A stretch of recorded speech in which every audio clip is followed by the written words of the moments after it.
Welcome. This is live. This is Sports Extravaganza. Every Saturday, 4 p.m. all the way to 7 p.m. This is a place to be. On TV 47, on all our social media platforms, you name them. That is Facebook, YouTube, TikTok, X, our website, TV47 Digital. Every social media platform is available for you. We also on all our terrestrial and free-to-air decoders, you name them, Azam, GOtv, Zuku, Zote. We are there live, uninterrupted, unstoppable. Thank you for making time. My name is Tony Kolanda. For the next, of course, few hours, we shall be giving you the very best in our sports cuisine. This is a game that I've played since I was a baby. I started playing when I was in my mother's womb, unofficially. But of course, when I got out primary school, I played basketball and professionally, high school and professionally, primary school and professionally, high school professionally, no, college professionally. Then after college, kitambi ikakuja na hivyo, that's how my talent and my nyota ikaenda. But of course, today we are celebrating one of Kenya's best basketball players, one of Kenya's, the first ever Kenyan to win an award, that is the Ubuntu Trophy Award. The sixth, among the sixth elite recipients of this award. Wacha nishike, I was given permission. Naweza anguka alafu we, na nasikia sijui ni karibu dola ngapi. This trophy, of course, was won by a Kenyan by the name Nairobi City Thunder star players by the name Ariel Okal Koranga. He's the first Kenyan. Let me just emphasize that the first Kenyan ever to win the Ubuntu Trophy Award. And he received it from the CEO of NBA Africa, Claire Kamanzi, during the BAL semifinals in Kigali, Rwanda. Oh, yes, this is a very prestigious trophy.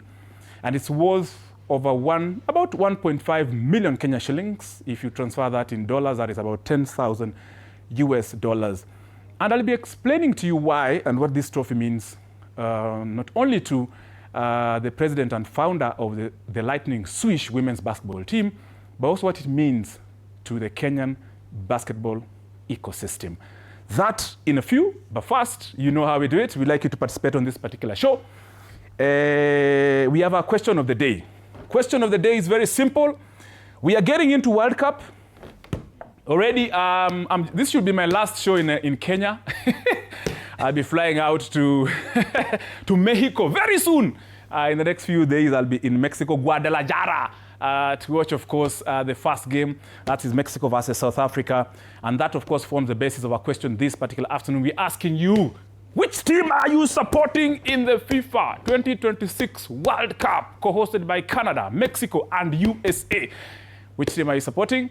And tell us why. The numbers are there. WhatsApp is 07932672729. Our phone call number is 0795045864. Yes, and our SMS number is 22047. And our Facebook is all there for you to enjoy and benefit from. So talk to us. The numbers are open. My director, Mavindio is on standby. That is Sanik. And also our producer is also on standby, Boniface Kimanzi, to make this possible. So tuanze kuongea, tuanze kupiga hiyo shughuli. Wacha tuteleze teke tuingie kwa mambo ya basketball. Later on, of course, tuko na mambo ya football ya chapadimba, tutakuwa tunakuambia ni nini inafanyika season 5.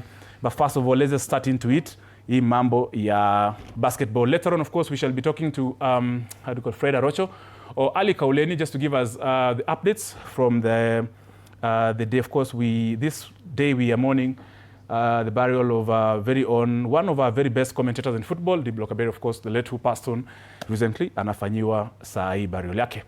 But first, basketball. Mambo ya muhimu sana. Ndio maana niko na wao. Niko na the president of the Lightning Swish women's basketball team. They participate in the Premier League of basketball in Kenya. My very good friend, Ariel Okal Koranga. Karibu sana. Asante. And congratulations for this award. Well done. Thank you. Tunashukuru sana. Of course, I know from your busy schedule, you're supposed to be training. Najua watu wa Swish wana training between 4 and 6, unless Lavenda enjoy. But of course, we are here. We are here, we're going to celebrate our very own star. We also have the assistant coach, of a Swish or Lightning Swish basketball team, Karo Akinyi. Karibu sana. It's good to see you. We also have the captain of the Lightning Swish basketball team, Susan Jepleting.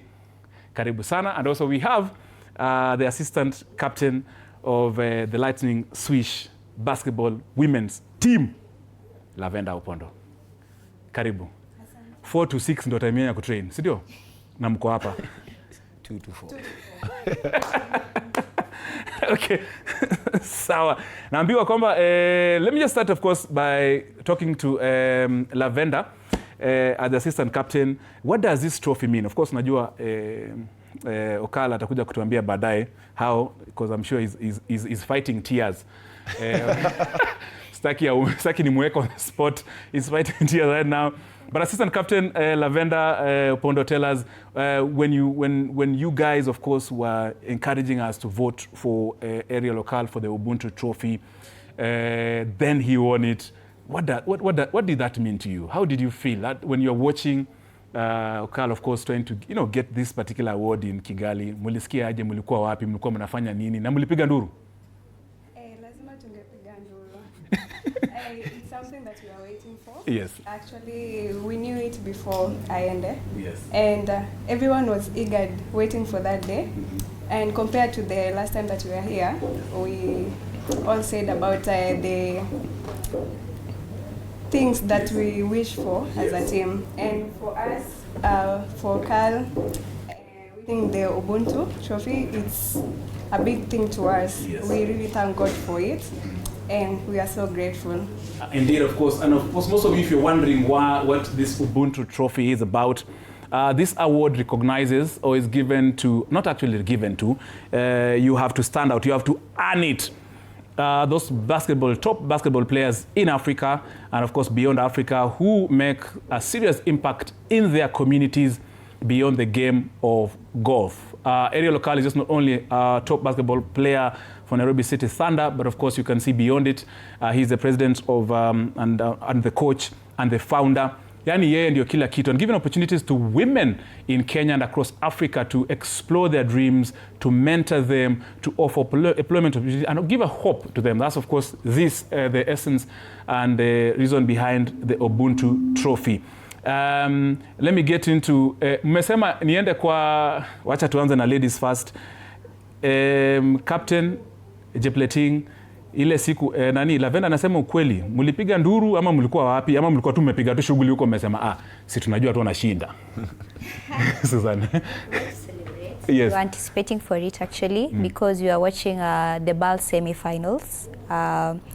During halftime, we were all, everywhere you are streaming live. We want to see that because there's hearsay and then now seeing it and being now brought physically to you and being streamed everywhere. Yes. Very well. Assistant coach, najua of course kuna game nilikuja siku moja pale Ulinzi Sports Complex. Pia of course president alikuwa pale na founder. Mlikuwa mnashautia kina Susan. We Susan! We Lavenda! Niko na hizo shot. By the way, nani to waje. Weka hizo picha bwana za Swish basketball team tafadhali.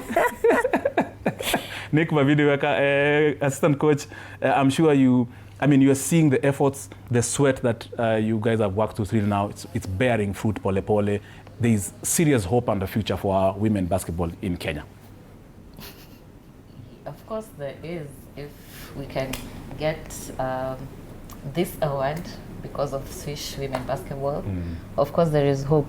So we just pray and believe that whatever systems we're putting in place right now after this award will be a good foundation for women basketball. Very key. And of course, I remember that game that I was watching. That was they were playing against KPA in a Premier League match. That's the Kenya Basketball Federation Premier League game at the Ulinzi Sports Complex. I was privileged, of course, to be there with my camera, with my equipment, with my studio, just to watch exactly what the team goes through during their natural game. I had not even told them I'll be there. They realized later on, then they were like, Tony, I hope you record the part nilikuwa narusha mateke. But the recipient of the Ubuntu trophy, my good friend Ariel Okal, Nairobi City Thunder star player, well done. We are very proud of you for this trophy, this award, the first ever Kenyan. Finally, not finally, but of course this just shows there is a huge, bright future for the Lightning Swish basketball team, and of course many other women's team, Ariel. So how did you feel about receiving this from my good friend, NBA Africa CEO, Claire Kamanzi?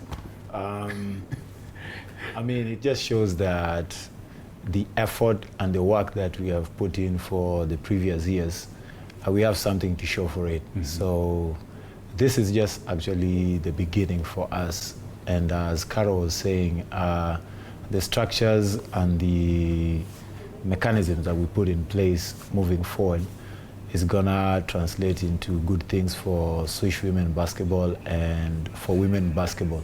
This is like a door opener for women basketball. I'll not just say Lightning Swish, I just say basically for women basketball, because that's where most of our interest at Swish lies. We work with girls, we work with women who are off high school and colleges. So this was just an appreciation of the work we have done, and it's a door opener for the work that we are yet to do. Yeah. Well done. Of course, talking about the work that they're yet to do, they're looking forward to do. This award did not come empty-handed, like in Kenya where you carry a huge trophy na una kakitu kwa mfuko. As I told you earlier, $10,000 is such a huge appreciation, of course, that comes along with the trophy. Lavender, wacha nikulete hapo ndani, of course, speaking on behalf, you can speak, of course, on behalf of the other team members. I'll allow, of course, also the captain to speak and the coach, assistant coach. But Lavender, what are the other team players saying or speaking? One of them, of course, you can single out one of the reactions. Unaweza mtaja tu, anakuwatch, anakusikia. So feel free to bring those behind the scenes moment here of how they. So I'd say everyone was so happy about the Ubuntu Award, because if you look at many different basketball women's teams, not everyone has an aim about things that they are doing, but in our team there is structure, there's different opportunities for different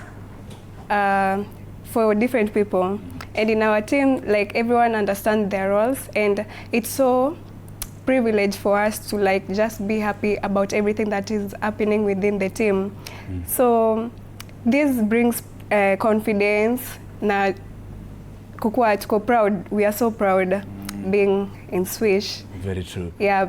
Captain Susan Jebleting, I know, of course, after watching this, after getting this award, of course, by your founder as well as the entire team, I'm sure after that, game zenyu next zenye zilifata mulikuwa mnararua watu, mulikuwa mnafika kwa what are the other teams saying, captain? Ulikuwa unasikia wakisema nini?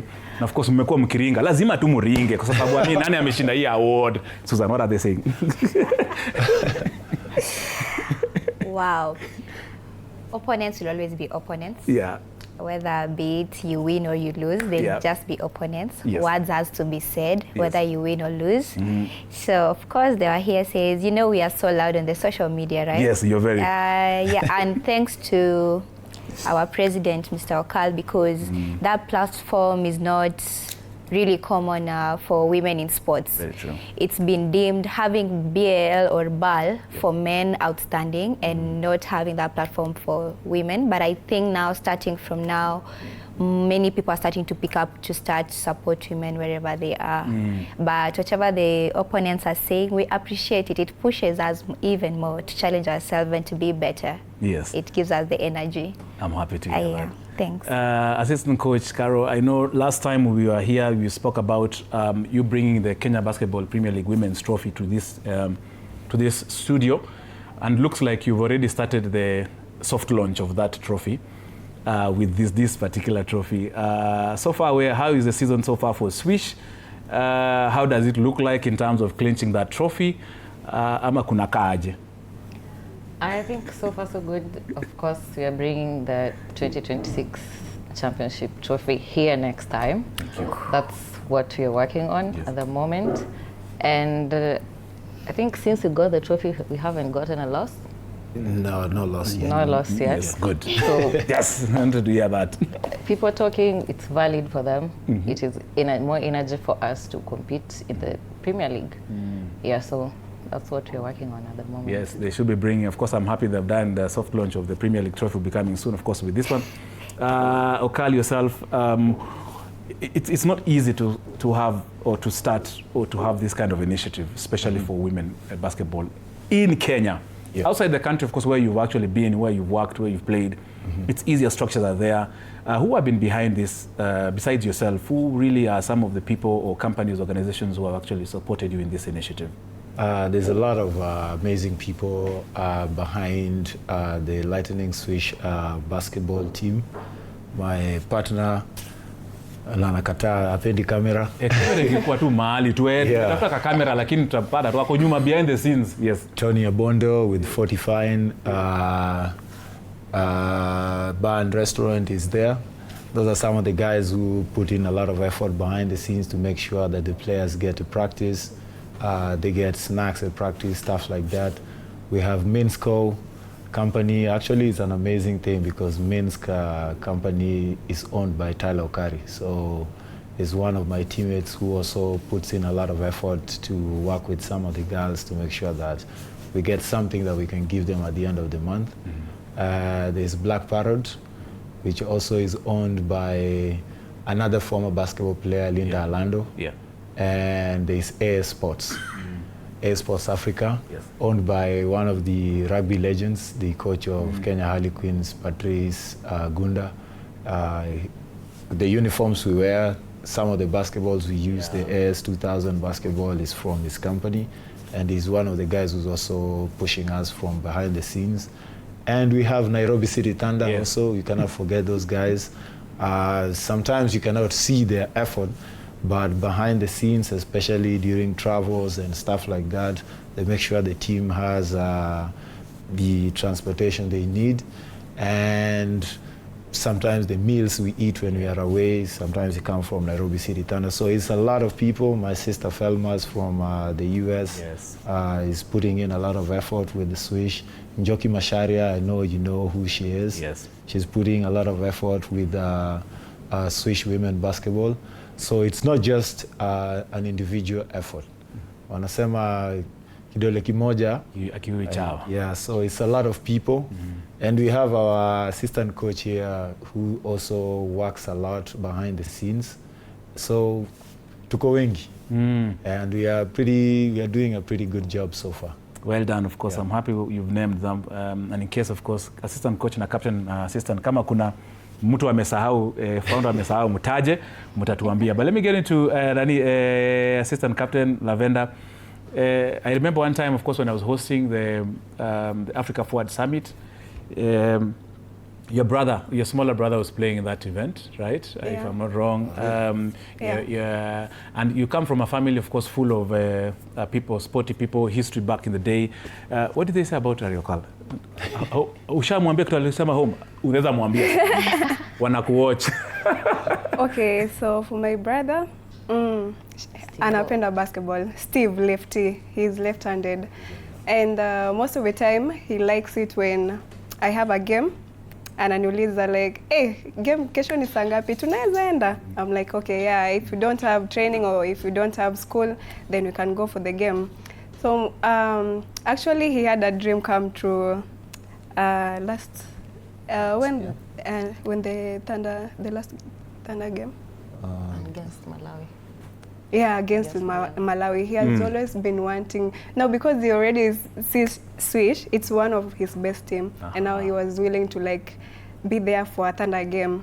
And now, when they were playing with Malawi, he was there, and it's one of the things that keeps him going, because he'd be like, there's this time I was asking him about some of the Thunder players, and he was like, oh, Ariel Okal. And he's like, there's a time he came for a game, and he was like, oh, and Ndole Okal, and I was like, yeah, he's our coach. And the other time, he watched on YouTube their games, and he's like, oh, I'll want to do this, I'll want to be like him, and something like that. Even in the tournament, the one that you were there, he was like, I saw Okal there, and other Thunder players, and he was so happy to like see Ruto and the other presidents, and it's just something that keeps him going, and I'm just so happy for him because he's living in the moment. Well done. Yeah. Well done, well done. Ariel, ulikuwa unataka shed tears? Kuna mahali kuna mahali umeshika mahali. I didn't know the kid was there. I wish I did, but schedule ilikuwa ngumu hiyo siku. Unaweza muongelesha, anaweza kuwa na kuwatch saa hii, Ariel. I'll see you tomorrow at Swish versus Equity Hawks. Yeah, stadium. Nice. Na ukuja na nguo wa sign, eh? Captain, of course, there are many other players in the team. Some of those notable players or some of the players that are part of the squad, you can name all of them. They'll be happy to be named, which position they play for. And of course, just to share a bit of some of their unique things or aspects in the team. Because nakumbuka last time nilikuwa nasema kuna ule anakulanga sana, mnakumbuka nilikuwa nauliza swali la Simon, ule anakuwa anapiga nduru sana, ule anarukanga juu, ule anapenda doba, ule anapenda reggae. Some of the players, of course, they're watching, they're listening, for just to acknowledge the efforts they do for Swish basketball. First of all, each and everyone, I would like to thank them actually for showing up for our president at any time he is in need of us or we need him. I'll highlight from the guards. We have our new player, Spiffy.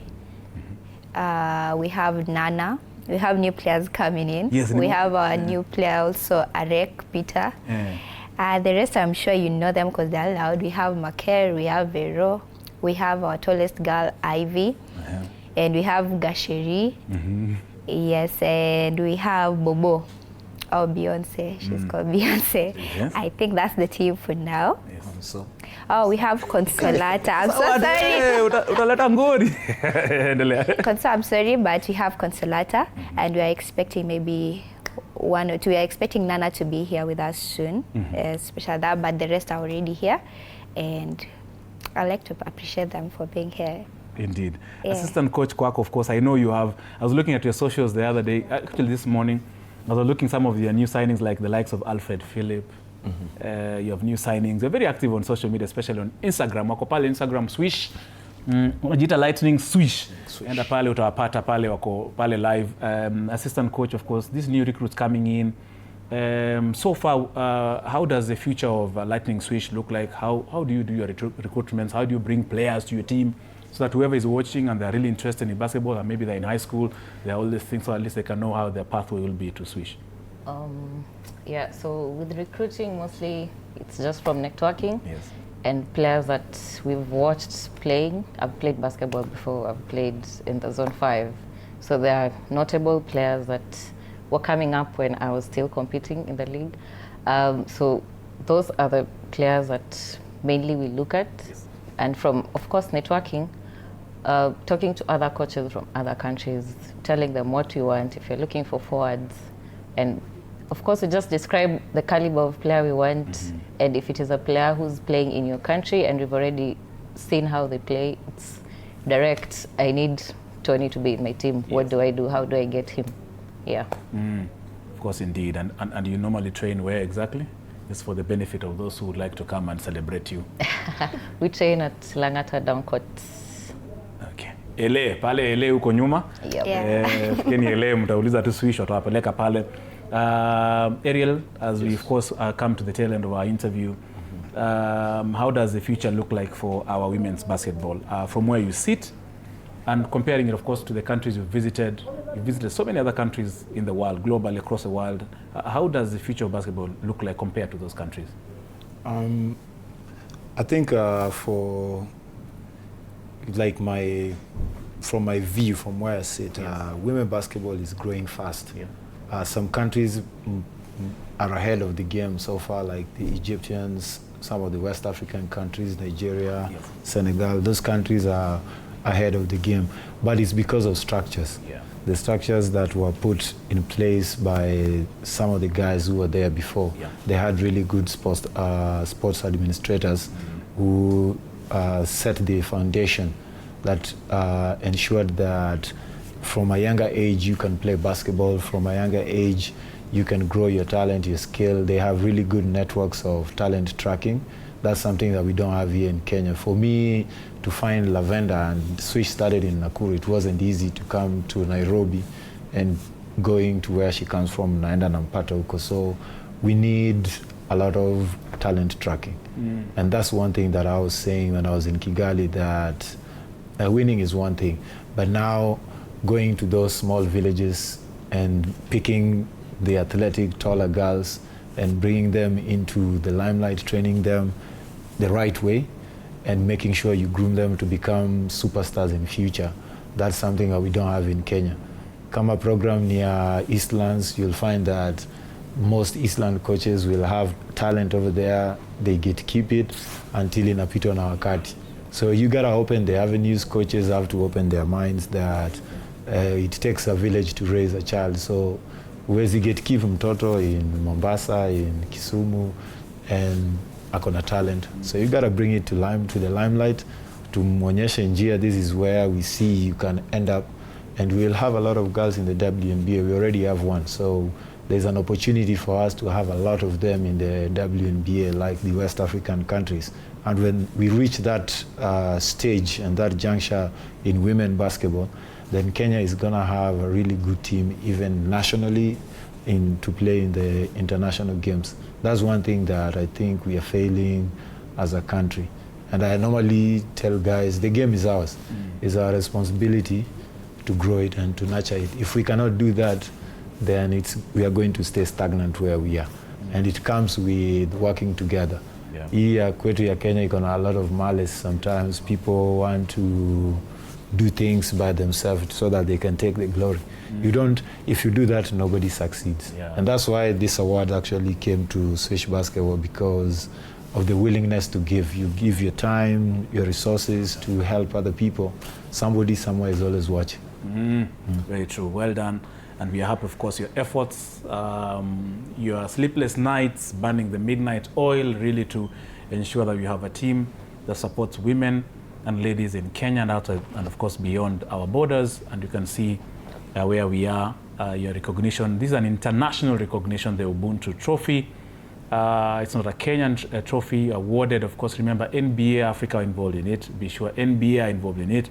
We have our very own lady, Madina, doing wonders in the USA, being the first ever Kenyan to be incorporated in WNBA. There is a hope, especially now, with this kind of successes for our women. Then we have hope for the likes of the Lavender, Susan, and many other, of course, women basketballers from Swish, from KP, and all other basketball teams, women teams in Kenya. Well done, Ariel, the team president and founder of Lightning Swish, women's basketball team. Congratulations for this. We celebrate you. And I'm happy, of course, a sport that I also enjoy playing part-time has, of course, bore fruit in my presence. Assistant Captain Lavender Opondo, well done. Keep on shining, keep on doing what you do. We shall, of course, be inviting Lavender together with the entire family, because I understand najua Lavender Opondo from father, mother, uncle, sister, getman, gardener, wote wanachezanga basketball. watakuwa na hapa, and of course we shall be able to share their story. Captain Susan Jepleting, congratulations, of course, keep on doing what you do. Somebody is watching somewhere. Inalipa, at some point inalipa. Ile mbegu unapanda, one day it will grow, germinate in something really huge. Assistant coach, Swish basketball team, Carol Akinyi, well done for the time you put into this particular squad. Yes, and the entire team, of course. Hapa kuna msema ni Tony. Yeah, Tony, my namesake. Tony, I know you're behind the scenes. Ninajua ningekuita hapa, lakini najua my director atanipigia nduru. Tony come. Nataka Tony akone. Tukimaliza, of course, Tony come.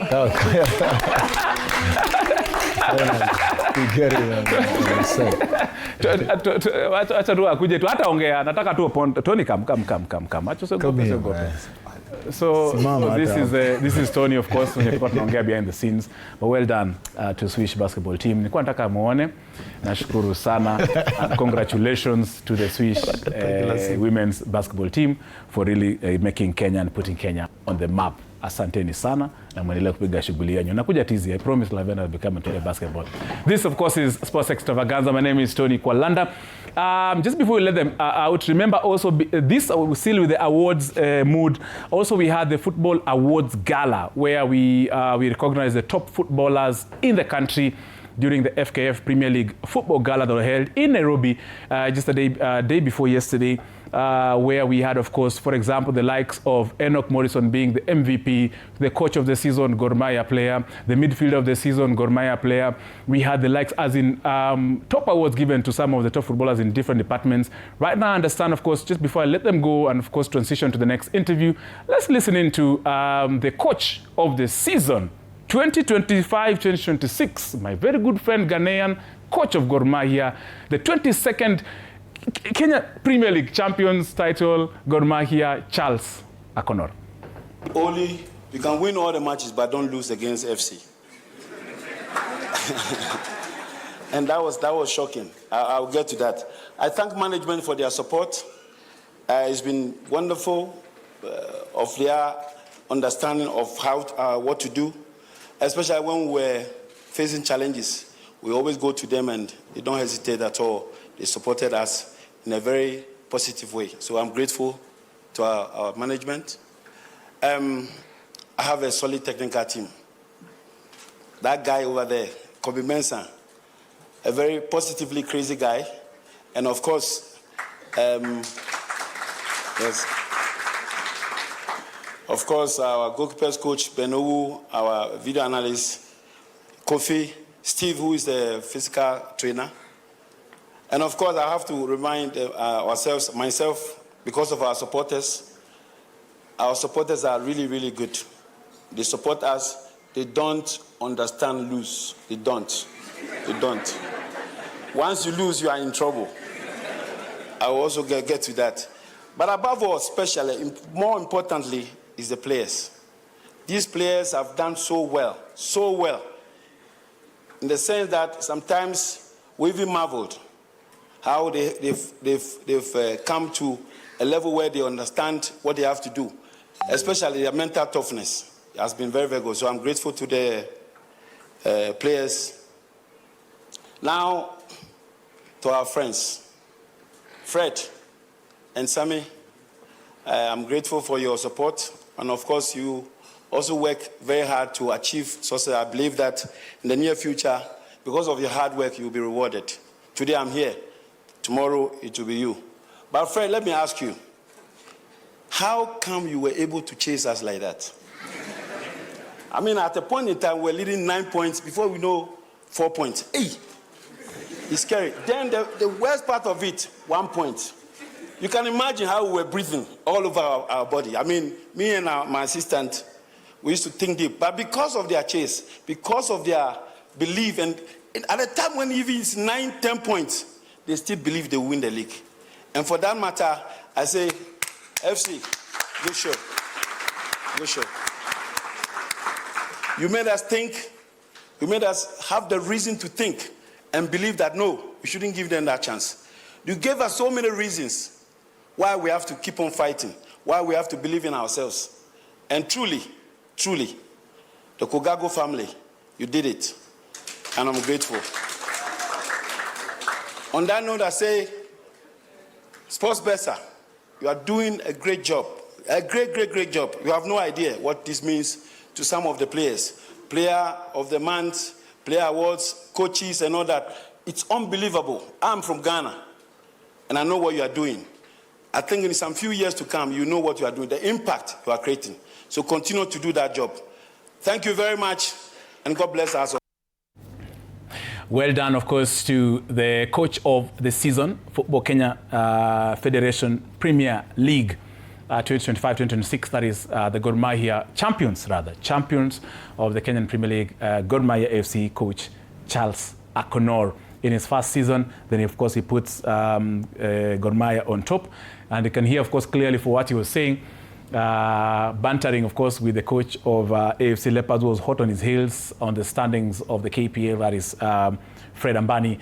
That was nice, of course, during that awards gala. We shall be able to share a range of other top awardees or those who are awarded during that football gala from around 5 p.m. all the way to 7. Hiyo itakuja baadaye. Tuko na kila kitu, tuko na nani yote.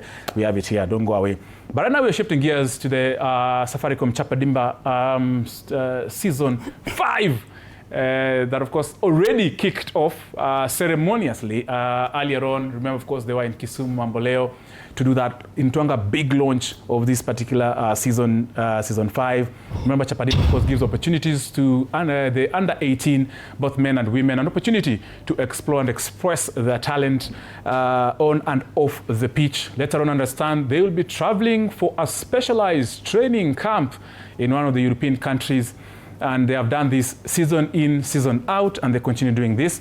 And that's why this particular afternoon, I'm very honored to have from Safaricom PLC, the growth management lead, Judy Kamunyo.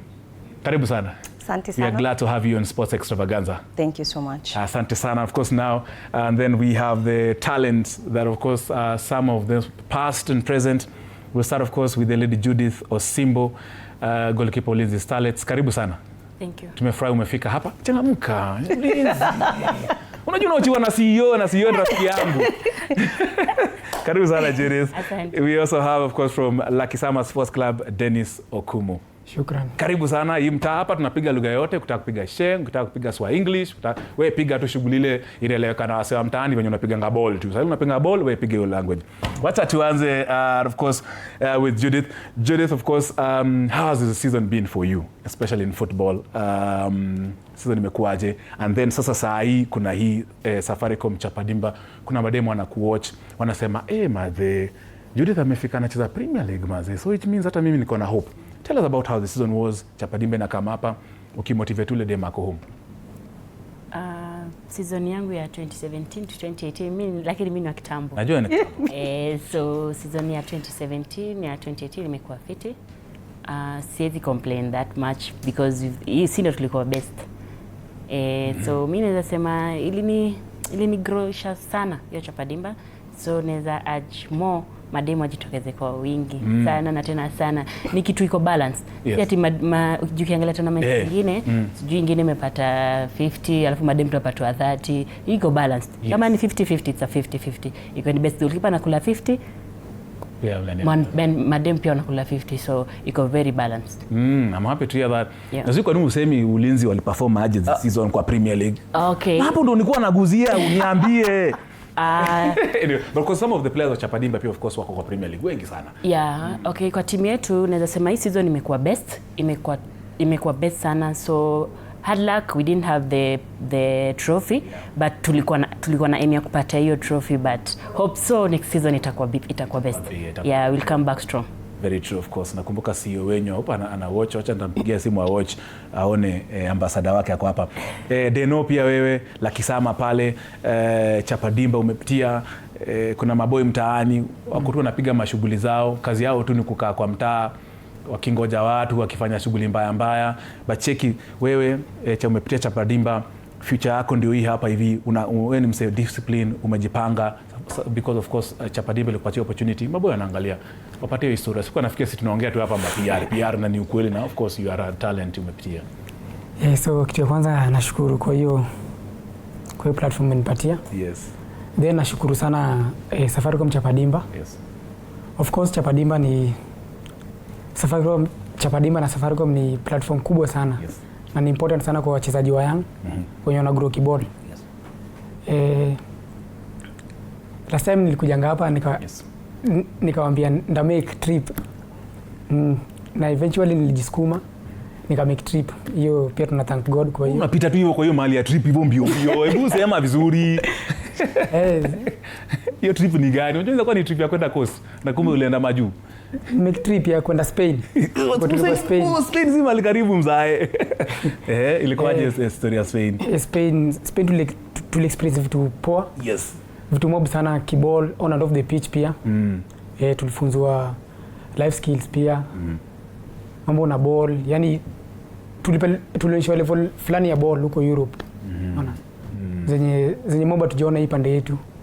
So hiyo pia narudisha shukrani kwa Chapadimba. Kwa sababu kama si Chapadimba hatungi manage kufika hapo. Unaona? So mavijana wenye wanaocha hapa. Yes. Waje tu Chapadimba ina help sana, ina motivate wachezaji, pia inapatia platform ya kusoma, inapatia scholarships. na many other things, vitu mingi sana. Unaona, so wako hapo mtaa wajitokeze tu wacheze, sababu ndio season 5 tunaenda kuanza. Tunaenda kuanza eventually kukaribu kuanza, so wa make sure teams zao ziko registered and hawezi jua nini kwa hapo mbele, hawezi jua nini Mungu amwapangia hapo mbele. So wajitokeze tu waonyeshe talanta zao, na hayo mengine waachie Mwenyezi Mungu atatenda tu. Very true. Yeah. Dennis Okumu up, of course, player like Isama Sports Club. Then of course na Judith Ndakambadai pia mtuambie ni kina nani mlicheza na wao kwa ile time mlikuwa mnapiga chapadimba, ni kina nani mlipiga nao shughuli huko Spain, tuambie ulikuwa nani ulipiga nani shughuli, ndio wasa wajue. Unajua sana nafikirianga tu hapa ni ma robots na ma AI na bots tunachezanga ball, hakuna. These are human beings, of course, who are experiencing football and their dreams being changed. So Judy, utatuambia hiyo 2018 huko ni ulikuwa na kina nani na alikuwa wapi na wamefika wapi, so at least we can see there's a progression of talent and career development. Judy, I'm sure when you sit back in your office at Safaricom, also when you're in the field doing the Safaricom Chapadimbas, season 1, season 2, season 3, season 4, now we are getting into season 5, you're looking at the development of football in partnership with the government, Ministry of Education, Football Kenya Federation, the international partners. By the Judy, mna show off ka Safaricom. Tuna show off na jonyesha hiyo excitement. Yes. Yeah. So thank you so much. Karibu. So season 5 comes, and I must say it's a bit different and exciting. Yes. Because when I look at people like Judith was in the first season that we did for Chapadimba. Yes. I think the team was coming from Kapenguria, if I'm not wrong, and they went all the way to the UK. Then there's this other team that went to Spain. Then now season 5 here starts in a few weeks. Yes. So in season 5, and I was telling them that season 5 are going to even enjoy more. Yes. Because their structure is a bit different in different ways. Number one, they're going to go for the Gothia Cup. Yes. They're going to be the first guys who go for that tournament, the biggest youth tournament there is in the world. And they're going courtesy of Chapadimba. Yes. Then we're going to have the MVPs get 150 scholarships all the way from the ground. Unajua before ile ground kabisa the ward level, yes, the intercounty, really we probably didn't recognize them so much at that point. Yes. Yes, ndio hao wakafika juu, walibebewa kuanzia kwa ward. So from the ward level we are going to have scholarships 150. So that makes a lot of difference. So not just the money of being an MVP, you're going to get scholarship. The other one that's also different is the age. Before we used to play 16 to 20. Sasa tunacheza 15 to 18. Tafadhali bana. Watu walikuwa nakuja pale wamejaa bwana mpaka 15 to 18. Huyo mtoto bado wako shule. So it is easy for them to transition while they are still in an institution. You realize Kenya loses talent when a child leaves school. By the time they go to university, we've somehow lost that talent. So the opportunity is going to be there for scouts, both national and international, to see these players, get them on time, give them an opportunity while they're still young. Remember, processing even documents for a child who is below 18 is so easy. Sio ati player anakuja anaonekana na Arsenal alafu tunaanza kumwambia storia, tuwezi kuprocessia. Yeah, sababu umepita miaka 18, umepita miaka 15. So you're doing 15 to 18, which is really, really very, very important for the player and also for the scouts. So that's going to make a difference. The other difference that we've made in season 5 is the AI. Okay. We are using AI technology, which is what we are calling the purpose-led life-transforming AI use. The players who are going to play in season 5 are going to have digital profiles. Yes. Before, hata kama ungekuwa mchezaji, the only way you could prove that you played was showing up with hard copies and pictures. To say, video fulani kasimu ya 2G, you know. But now these ones are going to have digital profiles where the coach can be able to look at and identify what needs to be done for the player. We're going to have that profile available for scouts. Yes. So by the time the players are going to for scouting or they're going for Gothia Cup, their profile is somewhere. We're not coming with hard copies. I don't know, papers are lost. We can't find this picture. You've been cut out of the picture. So it's going to be digital. So that really makes a lot of difference for the player. Well done. The people doing the scouting. And of course, that data is very important. Those profiles are very important, especially for those scouts and people who are interested in such talent, because Rajuajana is very good on the left wing, on the right wing, on the defense. Of course, all those things.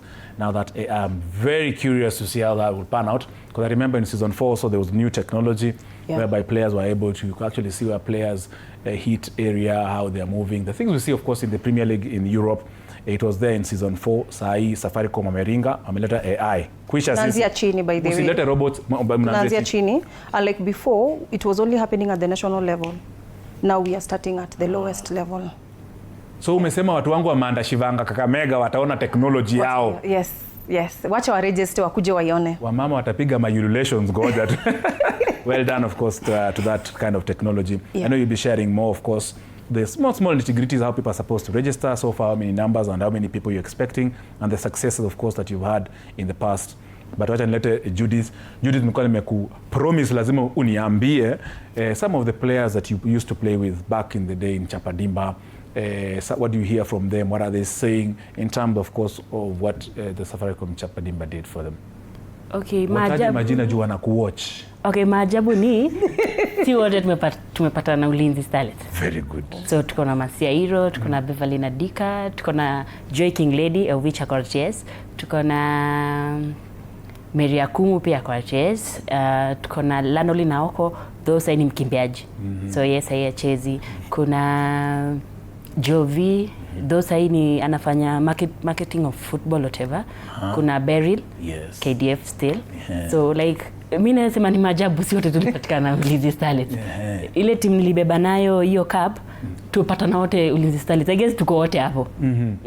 Maybe wenye wampotea ni 3-2 wako tu wamepotea tu sababu wewe hujajua kwa wapi. Wameenda majuu.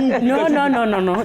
Okay, inaweza sema maybe ikienda sana maybe 2-3. Kuna dem fulani tulikuwa tunamuita Kante, Ngolo Kante, ndio alikuwa mfupi. Huyo ndo kidogo amepotea, but nikifuatilia story yake maybe naweza sema sahi yako Shabana, I guess. I feel maybe anaweza kwa Shabana. Na Shabana ndio hao si wa. Ndio pia washakam. So mimi naweza sema nini yangu ya 2017 I guess si wote tuko kwa bado tunacheza. Hakuna mtu amepotea. Pia kuna Asha alikuwa mchezaji mzito midfielder. Alikuwa Kisped, though Kisped saime kidogo ame. Yeah. So but alikuwa mchezaji fiti sana. Huyo alikuwa favorite wa coach. Hatari. So tuko na baka Asilia Rasoa alipata I guess kwa regionals alipata nitwaje Golden Boots. Well done. Na bado pia ni KDF, so unaona majority tuko at the right path. Well done. Yeah.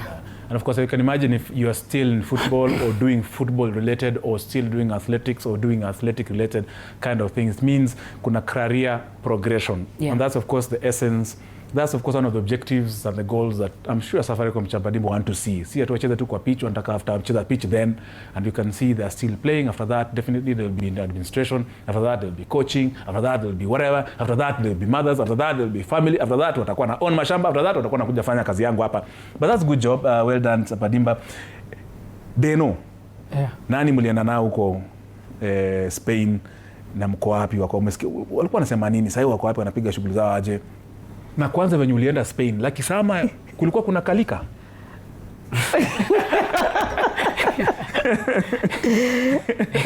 So kitu kwanza nasema ni yangu kidogo ni different na huyu. Unajua hao nenda as a team.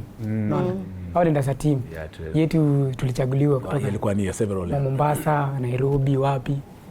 So yangu different na though watu travel nao kuna wengine najua kwa teams za Premier League. Kunao majority kuna wenye kwa teams za Premier League. Na kuna wenye bado hajamake kufika hiyo Premier League kama mimi bado sijamake kufika hiyo Premier League. Ndio hiyo. But eventually najua hapa mbele inafika tu. Naipata tu time kidogo. So yangu nasema ni different kidogo.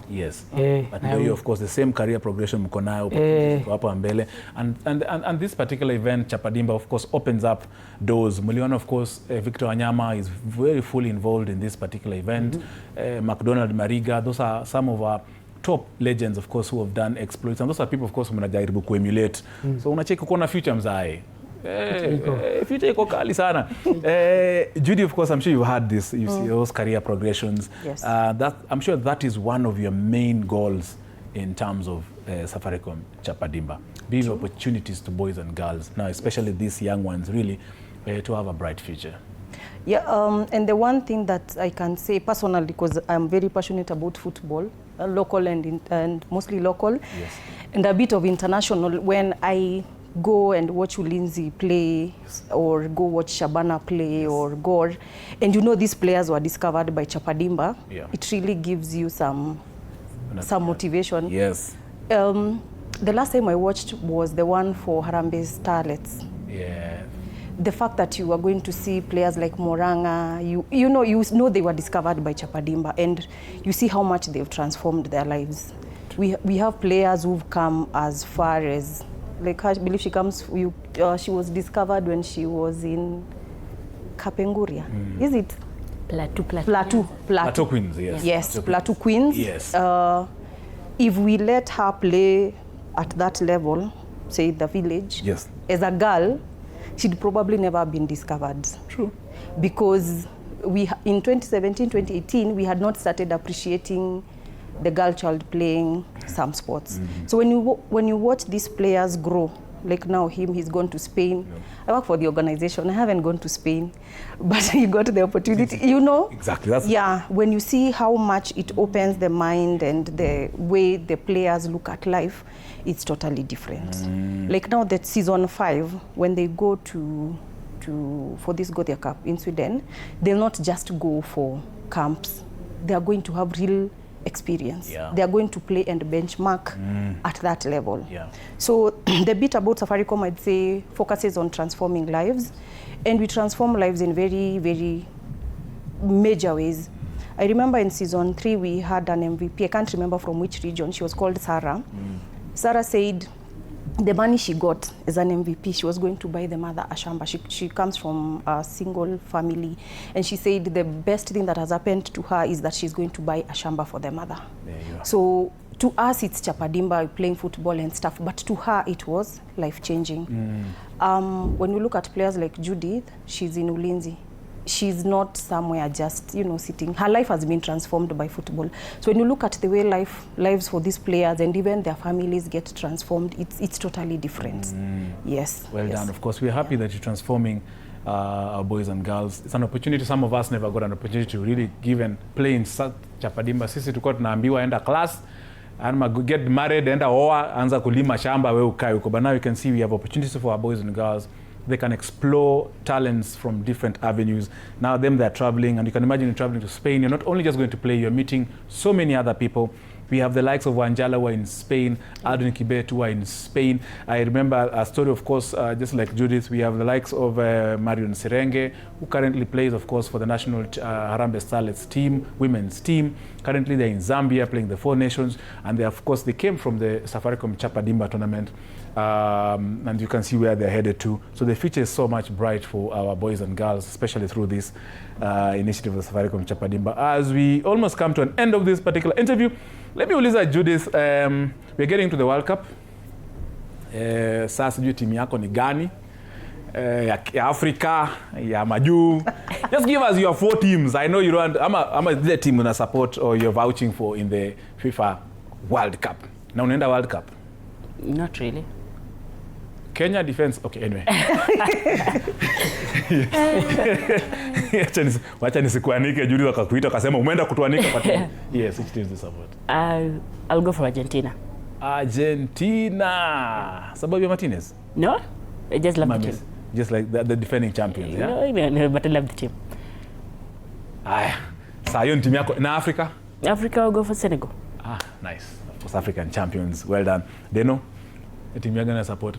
Usiseme Spain juu ulikuwa huko. Okay, Ndaenda na Portugal. Napenda Ronaldo, napenda Cristiano Ronaldo. Napenda kumwatch. Najuzi alishinda Saudi Pro League, So mwana akona hiyo moto ya mnaweza peleka World Cup. Nampenda sana. Very good. CR7 Portugal. Africa will go for Senegal kama huyu, napenda Senegal pia. Si mchagua hata Ivory Coast juu ilipiga France. Usichagulie. Sasa I'm sorry basi. A story ni yenyu. Senegal. Sino jombona tunasema Senegal. Unajua ni kwa nini? Senegal afadhali wako na quality fulani. Na katimu kako. Yaani unacheza na passion. they play with passion. They wachezi tu juu ya kucheza kugo. Bwana kuna tu yeah, kuna something yeah. Tumechagua Senegal. Sawa. They wamesema. Like Kisama has spoken. I know Judy is not speaking on behalf of Safaricom. She's speaking on our behalf. Team gani na support? Kwanza before niende kwa team wenye na support, one thing that I need to say is yes, to encourage teams to register. Oh, do you? Why did I forget to ask you that question? I need teams to register across the country. Zisikuwe tu ni affairs juu ya Nairobi, Greater Western na Nyanza. Unajua sasa kuna mtu sahi Moyale ama pale Garissa ama Wajir ana register aje? safaricomchapadimba.co.ke. Yani hata ukienda kwa cyber Google tu Safaricom Chapadimba registration utaipata. So we need people from across. Nataka huyo mtu wa North Eastern register. Nataka mtu huko Garsen. We need to see them. Nataka kuona mtu wa Turkana. Tunataka kuona watu wa huko Trans Nzoia. Nataka kuona watu wa Dandora. So literally everywhere across the country. So my request to people, if you know a team somewhere, kama wewe sasa, sijui kama umekuwa ambassador kuambia watu wa register, where you live, kama kuna a local team, make sure that they register. Okay. Sawa sawa. Yes. The only thing that is needed is the child to be between 15 and 18 na kuwe na ile namba ya shule. Inaitwa IMZI. Yeah. Name is ile ya shule wakuwe nayo. So back to the World Cup. Yes. For the sake of peace in my house, we and my child we are supporting Portugal. Africa tunarudi nyumbani Senegal. Yes. Kwani mimi ndo niko peke yangu Ivory Coast? Naona wewe tunashuku na support Congo. Niko na DR. Niko na nani wanabisaka mbaya sana. But of course, thank you so much, Judy Kamunyu, the lead growth management at Safaricom PLC. Thank you. Asante sana, of course, for the work you're doing for our boys and girls aged 18 and below in football. Dennis Okumu, piga shughuli yako. You've been here several times on TV47. Continue coming. Unajua ukionekana hivi, when your name is mentioned more often, when your word is out there, the algorithm of course is picked. Wewe jina yako inasambaa. Tunataka anatapu tu Dennis Okumu na Kisama ndani. Chubwi mzee data yako iko huko majuu. Hivyo tu. Judith, karibu sana. Of course, I know it's your debut here on TV47.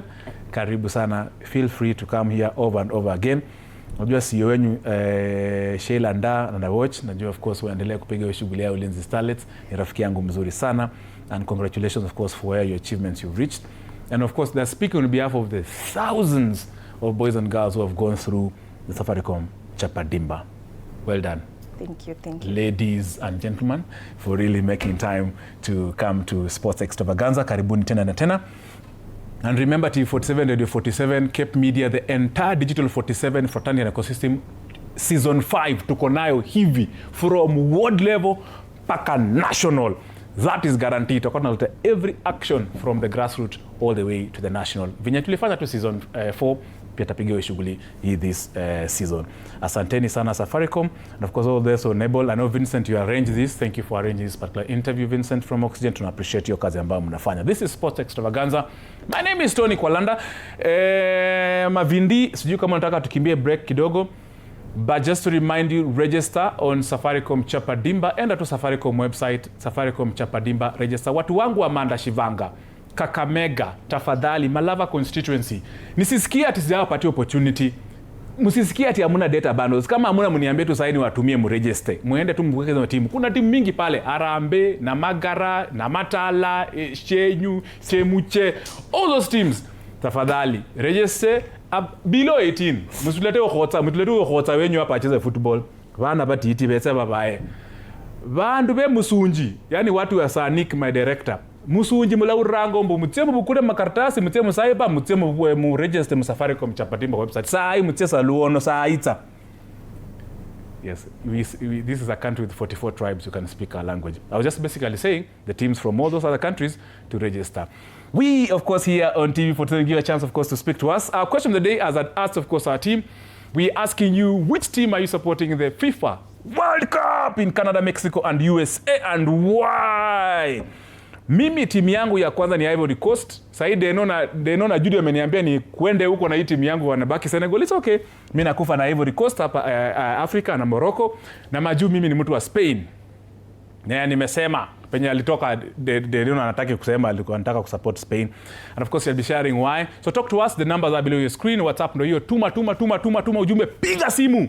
We are getting into the football fan zone where of course we give you an opportunity to talk to us live here on this show.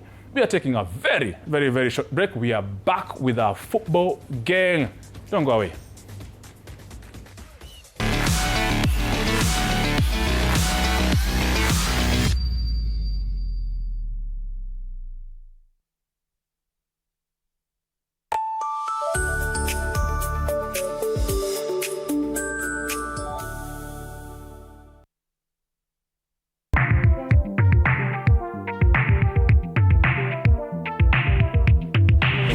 Yami na flow kama maji juu ni tamu kama sali ni juicy. Are you bored? Kuna vitu zinakuudhi usijali my bro, hebu kama taka juicy juni.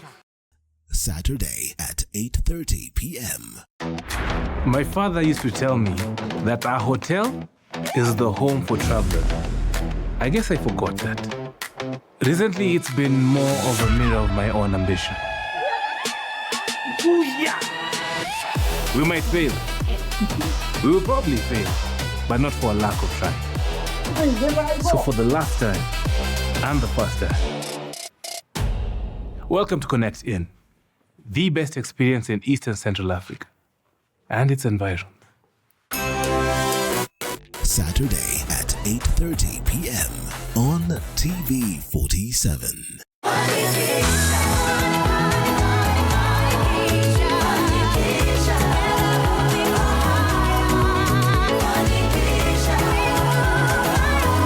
Start your Funny Kisha journey with Equity today.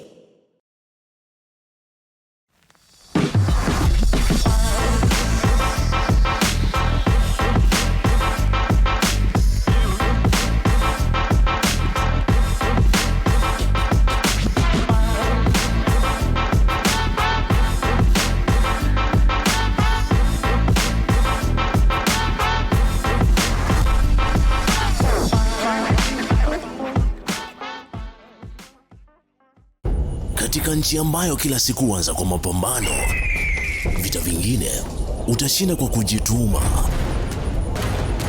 Ukizidi kujituma, zingatia pia opponent. Usicheze chini. Mozart inasupport talent kutoka mtaani hadi viwanjani. Wachezaji na community pia lazima wa hydrate. Maji safi ni game changer mtaani. Usicheze chini. Mozart.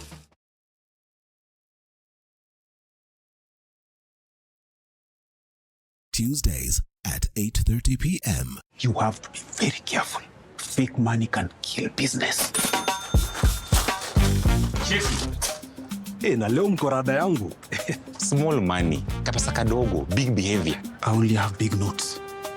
Alikuwa anatafuta courage. Yani nafaje kutengeneza kachumbari na manyanya zinakaa hivi? Ona, hii ni kama kiwaru. Hiyo inaitwa commitment to the lie. Amejicommit. Ndio hiyo. Mpatie. Unajua kama una mtu kitu, hata tu salamu ya kawaida inakaa kama reminder. Habari yako? Sintalipa kesho. Kesho gani when? Si kesho ya kesho ya tomorrow. Hiyo tena. Mzee ni budi nikamchoka. Ni budi ni madeni. Tuesdays at 8:30 p.m. on TV 47.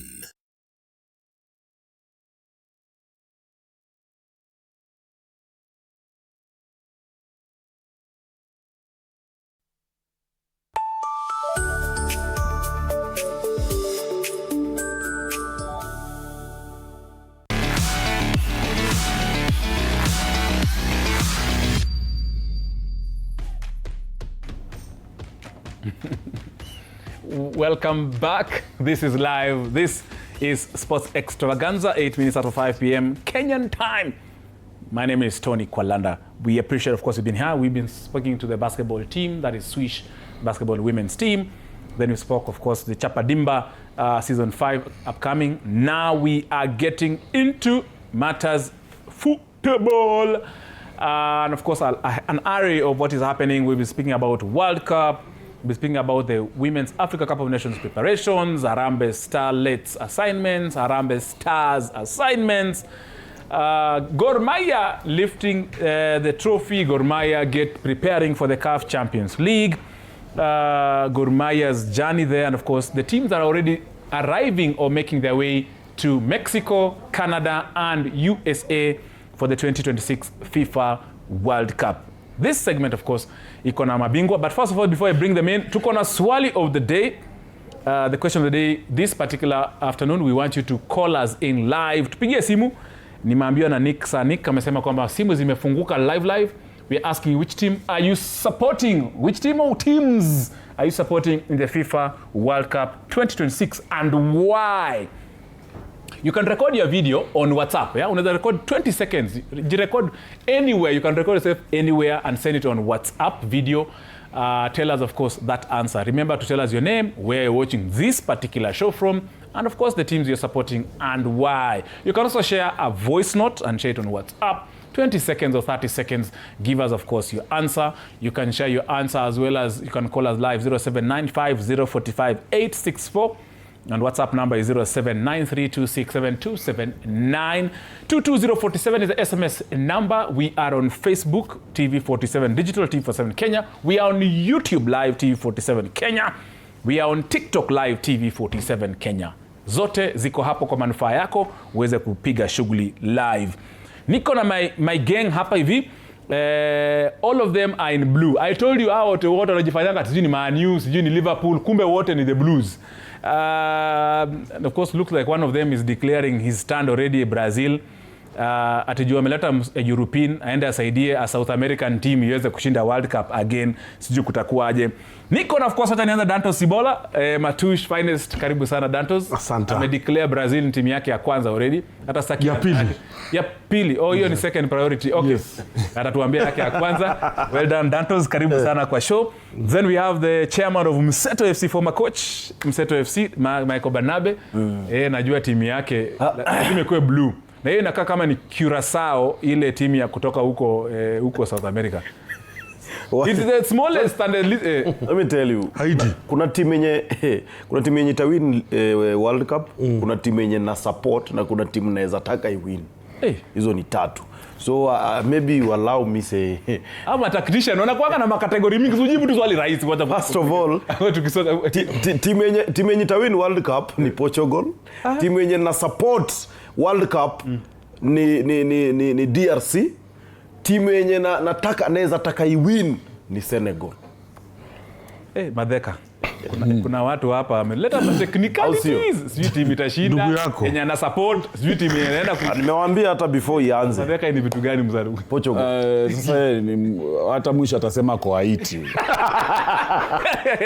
Mwisho atasema kwa Haiti. Lakini sasa World Cup ndio hiyo, lakini si chache, ni ngumu. Sababu sasa ndio inakuwa World Cup iko na timu inchi 42 kama sijakosea. Na ukiangalia timu zipo ambazo ziko na moto zaidi. Hata watu wengi mpaka mashabiki hata hawajui waangukie wapi. Sababu Afrika tumezoea inchi 5 na nafikiri ziko 10. Ukiangalia Senegal ni wazuri sana, Afrika ni wazuri sana. Sababu nimeona wakicheza na Brazil wakaifunga. Brazil wakiwa nyumbani wakatandikwa na Senegal 4-2. Squad nzima ya Brazil ikiwa pale ndani. Wote 4-2. Wakatoka huko baada friendlies zilipofunguka tena wakaenda hapo ndani ya Uingereza hapo. Ndani ya Uingereza wakamtandika Muingereza 3 Lions. Wakapigwa 3-1 na Senegalese. Kwa hivyo si mchezo. World Cup itakuwa rahisi na sasa nashukuru Mwenyezi Mungu naona World Cup timu 10 za Afrika tena ni timu nzuri zaidi. Ziko sawa. Round hii African teams tunaona itakuwa inafika finali. Hata jana nafikiri nimeona anaitwa nani Mfaransa akipigwa 2-1 na Ivory Coast.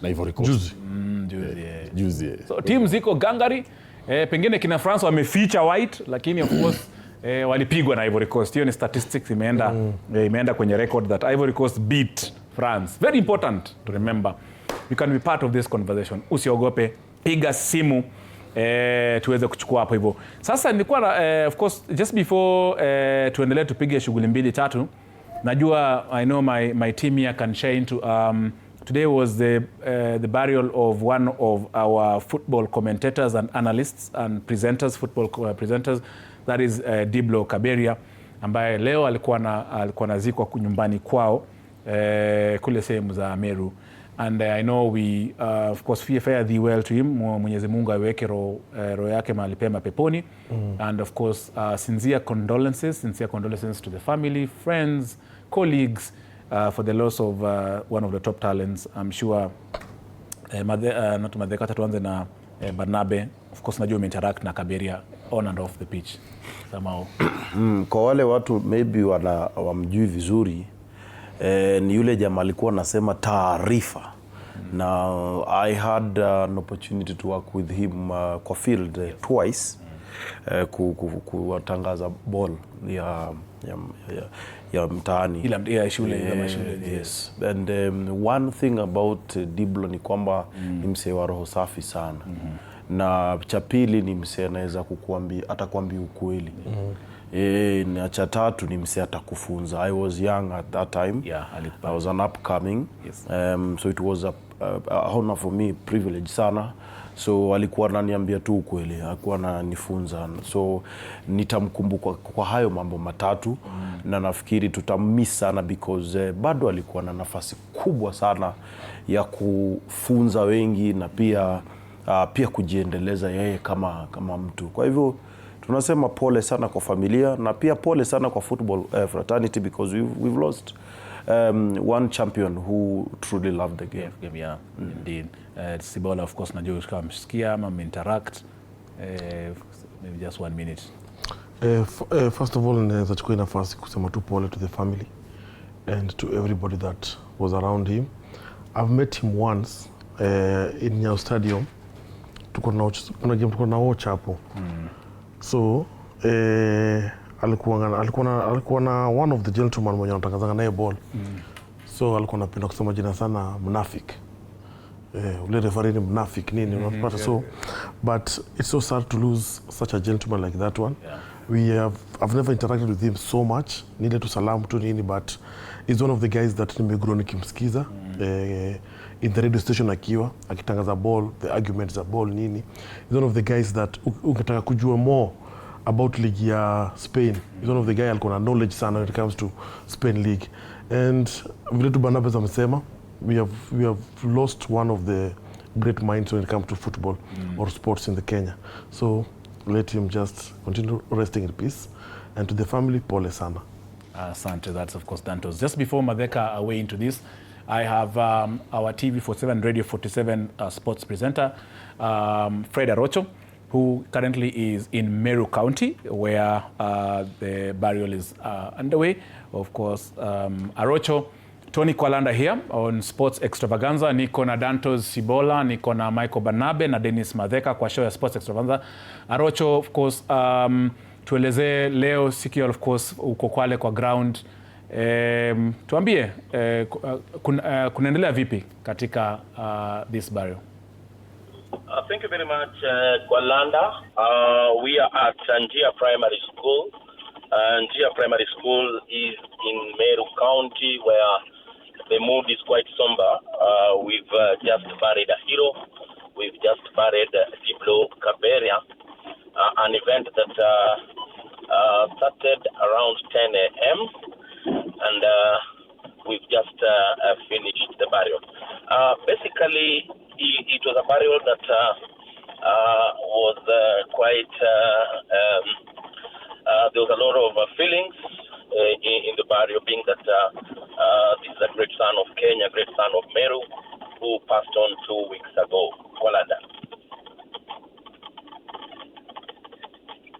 Kwalanda. Yes, I can hear you, Arocho, if you can hear me. Just one last final question. I know you are busy traveling back. Tell us about some of the people who are amongst those, of course, who attended the event and what they said about Kaberia in summary. Well, most of guys who spoke were in praise of the gentleman in the name of Diblo Kaberia. We had the former FKF NEC member, Mr. Muredi, who represented the FKF president, Hussein Mohammed. Yes. We had several leaders from the county. Basically, the football fraternity was well represented in this event. Yes. In terms of fellow journalists, we had the president of Kenya Sports, journalist, Mr. Waindi, who represented the various journalists who are the members of SJAC. We had a team of about 15 journalists who traveled all the way from Nairobi to come and pass their final farewell message to the guys around here. Basically, Kolanda is a day that will be remembered. It will be remembered because Diblo started his journey here around in Gia Primary School, where he played soccer and then graduated to Nairobi, where he also played for various teams before joining the media. So, other than that, I think it's a sad day once again because Diblo represented football commentary not only in this region that is Meru, but the entire country, Kenya. I was privileged to be one of the guys who started the journey with Diblo when we were having our trade at Radio Jambo. And I worked with him for close to 11 years before I moved to TV and Radio 47. So it's a day that you cannot really describe simply because we don't have words to describe more, but we leave it all to God. Yes. Decision to have people buried today. Okay, thank you very much, Arocho, there for, of course, giving us the update from Njia Primary School in Meru County. Asante sana, poleni sana, Fred Arocho, and thank you for representing Cape Media Limited at that particular event. You're a very close friend who you worked for over 10 years in your previous workstation. Poleni sana to the family, pole to the friends, pole to the relatives, poleni sana to the Meru County fraternity. We had one, of course, the best commentators in the country, playing for Maua United, then coming, of course, and started his career at Njia Primary School, announcing those games when you have the games time football. Alikuwa pala napiga commentary, graduated into now that previous station. But we celebrate you wherever you are. May God weka roho yake mahali pema peponi. Pole sana. On behalf, of course, of Cape Media. Thank you, Arocho, and of course the entire team that was there. This is Sports Extravaganza, coming to you live on TV 47 every Saturday from 4 p.m. all the way to 7 p.m. Yes, we celebrate one of our own. Di barabara sisi wote tapitia, lakini sababu tunasema kwamba when you have the opportunity, of course, always ensure you leave an impact. Indeed, Diblo left his impact. We celebrate him over and over again. Haya. To change gears kidogo, najua hapo awali tulikuwa tumeleta ile story ya Football Kenya Federation Premier League Awards Gala. Sasa, najua Boniface Kimanzi sikuwa nimekuambia hii, but Abu Domar alikuwa ameongea. Abu Domar weighed into how the gala went. That was his opinion, saying about how the selection was done. Mimi hapa nilikuwa najiuliza kama sports journalist, who are these panelists? Because hata ukiangalia Ballon d'Or, huwa tunaambiwaga journalists, coaches, are part of the people who are in the panel of judges. Sasa hii yetu ya Kenya imefichwa hapa, unless sijapata hiyo taarifa nani ndio judge, but tungependa kujua nani walikuwa judge. Everybody wants to know so that there is clarity and there is closure on how those awards were. Congratulations to the winners. Everybody, I mean, you deserved, those who actually won the awards, they actually deserve to be the winners of the Premier League Gala Awards because, of course, for what we saw during the season. But kulikuwa na shida. Hiyo shida imetokelezea. Ndio hizi awards zilikuwa zinapigwa shughuli pale in one of the hotels here in the country. Ni majirani wetu hapa Kiambu Road. Hiyo venue ilikuwa pale na ilikuwa inapiga hiyo shughuli. But let me just bring in, of course, we know the coach of the year who was there already, alikuwa shaongea, that is Akono. We know the MVP, Enoch Morrison, the Ghanaian midfielder wa Gor Mahia. We know the midfielder of the season pia ilikuwa ni Enoch Morrison, Gor Mahia. We know the defender, we know the fan, we know all those people. Wacha niulize, nituaje, Barnabe, venye tumeanza tu, speak general about the event. I know we can weigh into the situation about panel baadaye.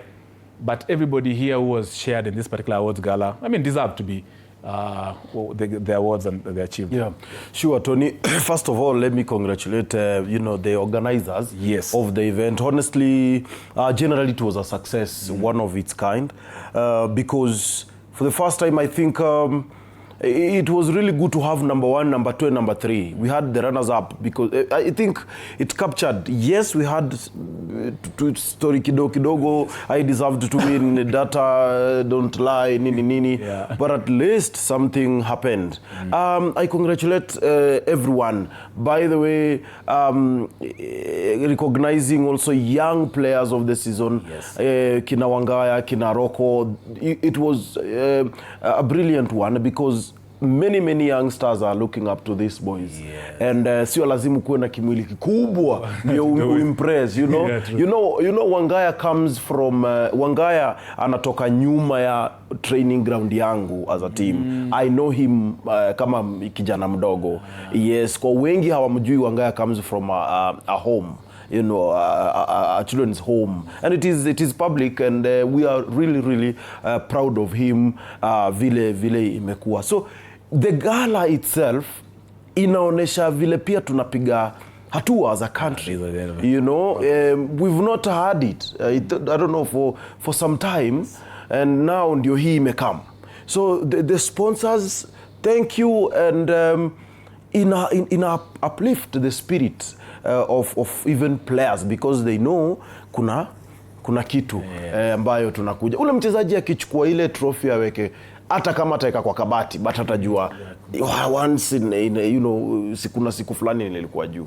So it is very important. Hata mimi as a team, as Mseto FC, nafikiria vile ninaweza kuweka one, in the house tu ya vijana. Hiyo ni motivation tosha. And we are so proud. And of course, speaking about, just to highlight some of the top, before Dantos Namadeka go into it, the most valuable players, I said MVP from Gor Mahia, Enoch Morrison. The coach of the season from Gor Mahia, Charles Akono. Sisi kama FC tumejam. Golden Boot, of course, Joe Waithira from Ranga Seal and Paul Okoth from Ulinzi Stars. Midfield of the season, Enoch Morrison from Gor Mahia. Defender of the season, Jimmy Owili, Mara Sugar FC. Hapa ndio Omar alipiga nduru. Golden Glove goalkeeper Stephen Ochieng, Shabana FC. Young player of the season, Humphrey Aroko, Kariobangi Sharks. Player of the season, Joe Waithira from Ranga Seal. Content creator of the year, Jitunganga Silva Kido, well done, young upcoming. I'm happy, of course, the energy this young man brings into your passion ndo tunapenda. Your passion ilituweka sisi penye tuko saa hii. Fan of the season, Leonard Onyango. Ewe jamaa amejaribu. Taya Doc. Taya amejaribu bwana. Hiyo sauti na apewe microphone sasa. Sasa akuja speaker. Sasa akuja ongea.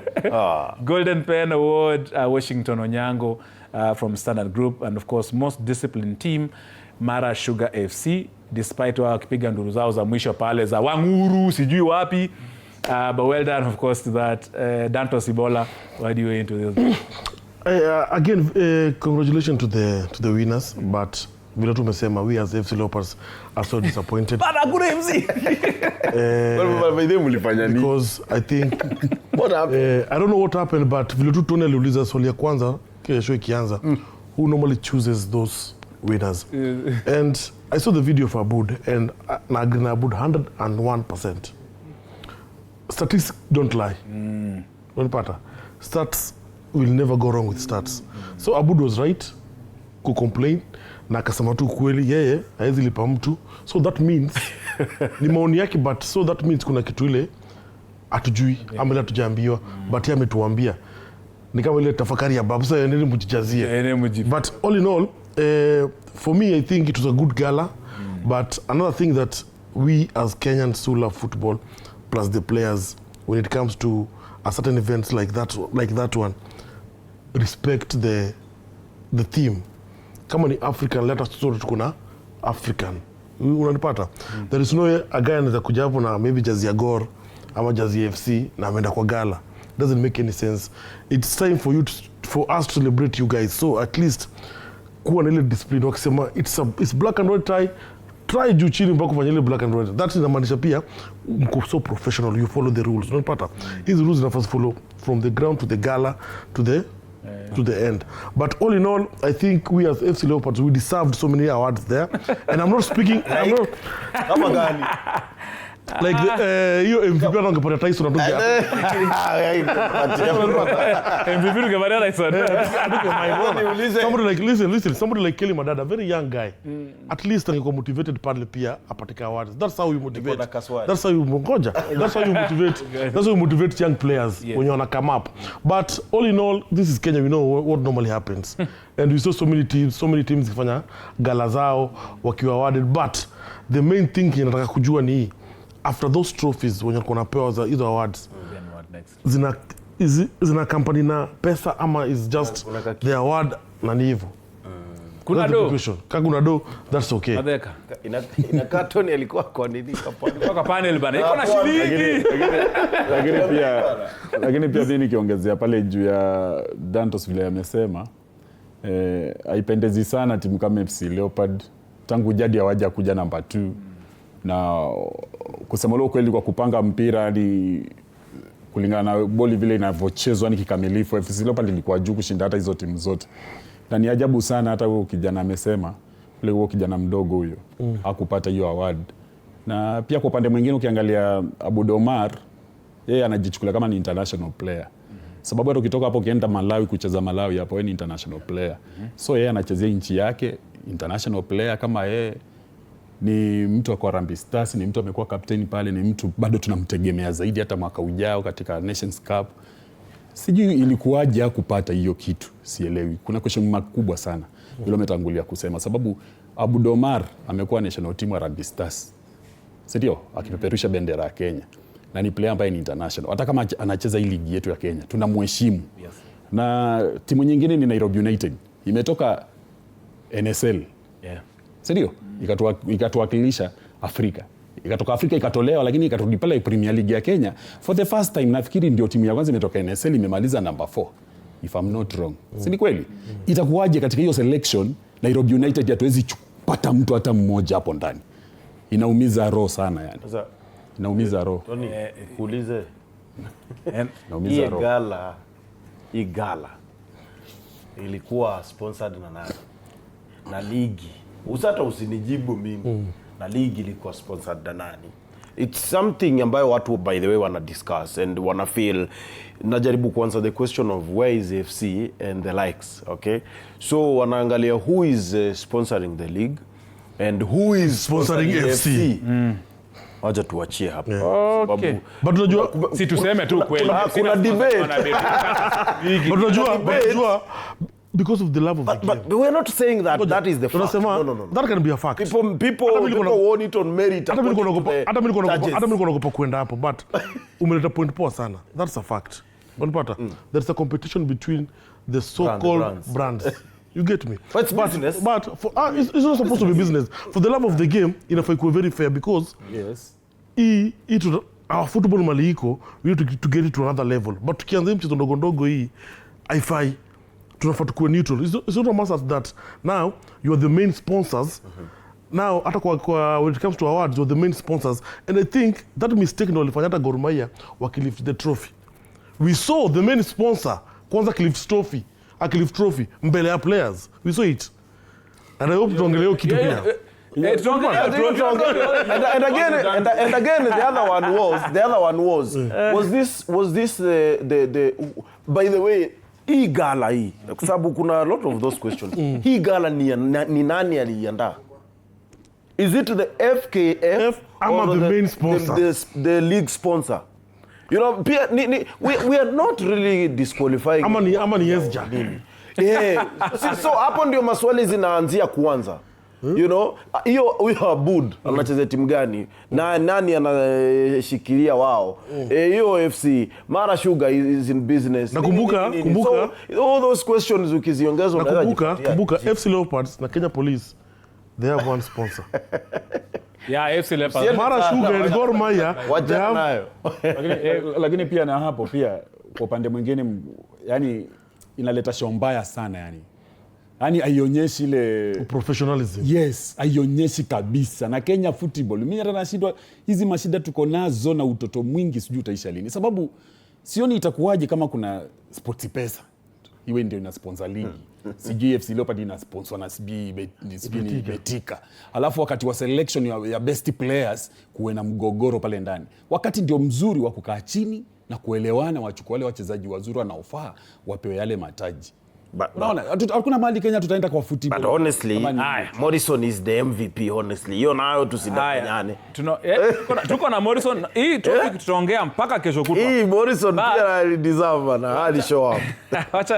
Wacha before tuendelee na conversation, especially hiyo trophy na mbona walinua players wako inua na sponsor anainua kwanza. Je, mliona wapi? Bala. Lakini si pia jam sisi kama journalist. Pia mkubwa aliganda kwa celebration ya watu fulani ya World Cup, mkubwa fulani wa rais akakataa kutoka mpaka alikuwa anaambiwa itoka wa celebrate. When we were lifting the World Cup alikuwa hapa alikataa songa. So saa zingine kana kubeba anyway. Wacha tumsikize MVP of the season, Enoch Morrison. Good evening once again. I want to start off saying asante sana to the Kenya community who gave me home away from home, who gave me a support system. This award, once again, and surely I will dedicate it to the late Raila Odinga. And to my sweet mom, thank you for the support. This award is for you. Thank you, SportPesa, for this big day, for this award.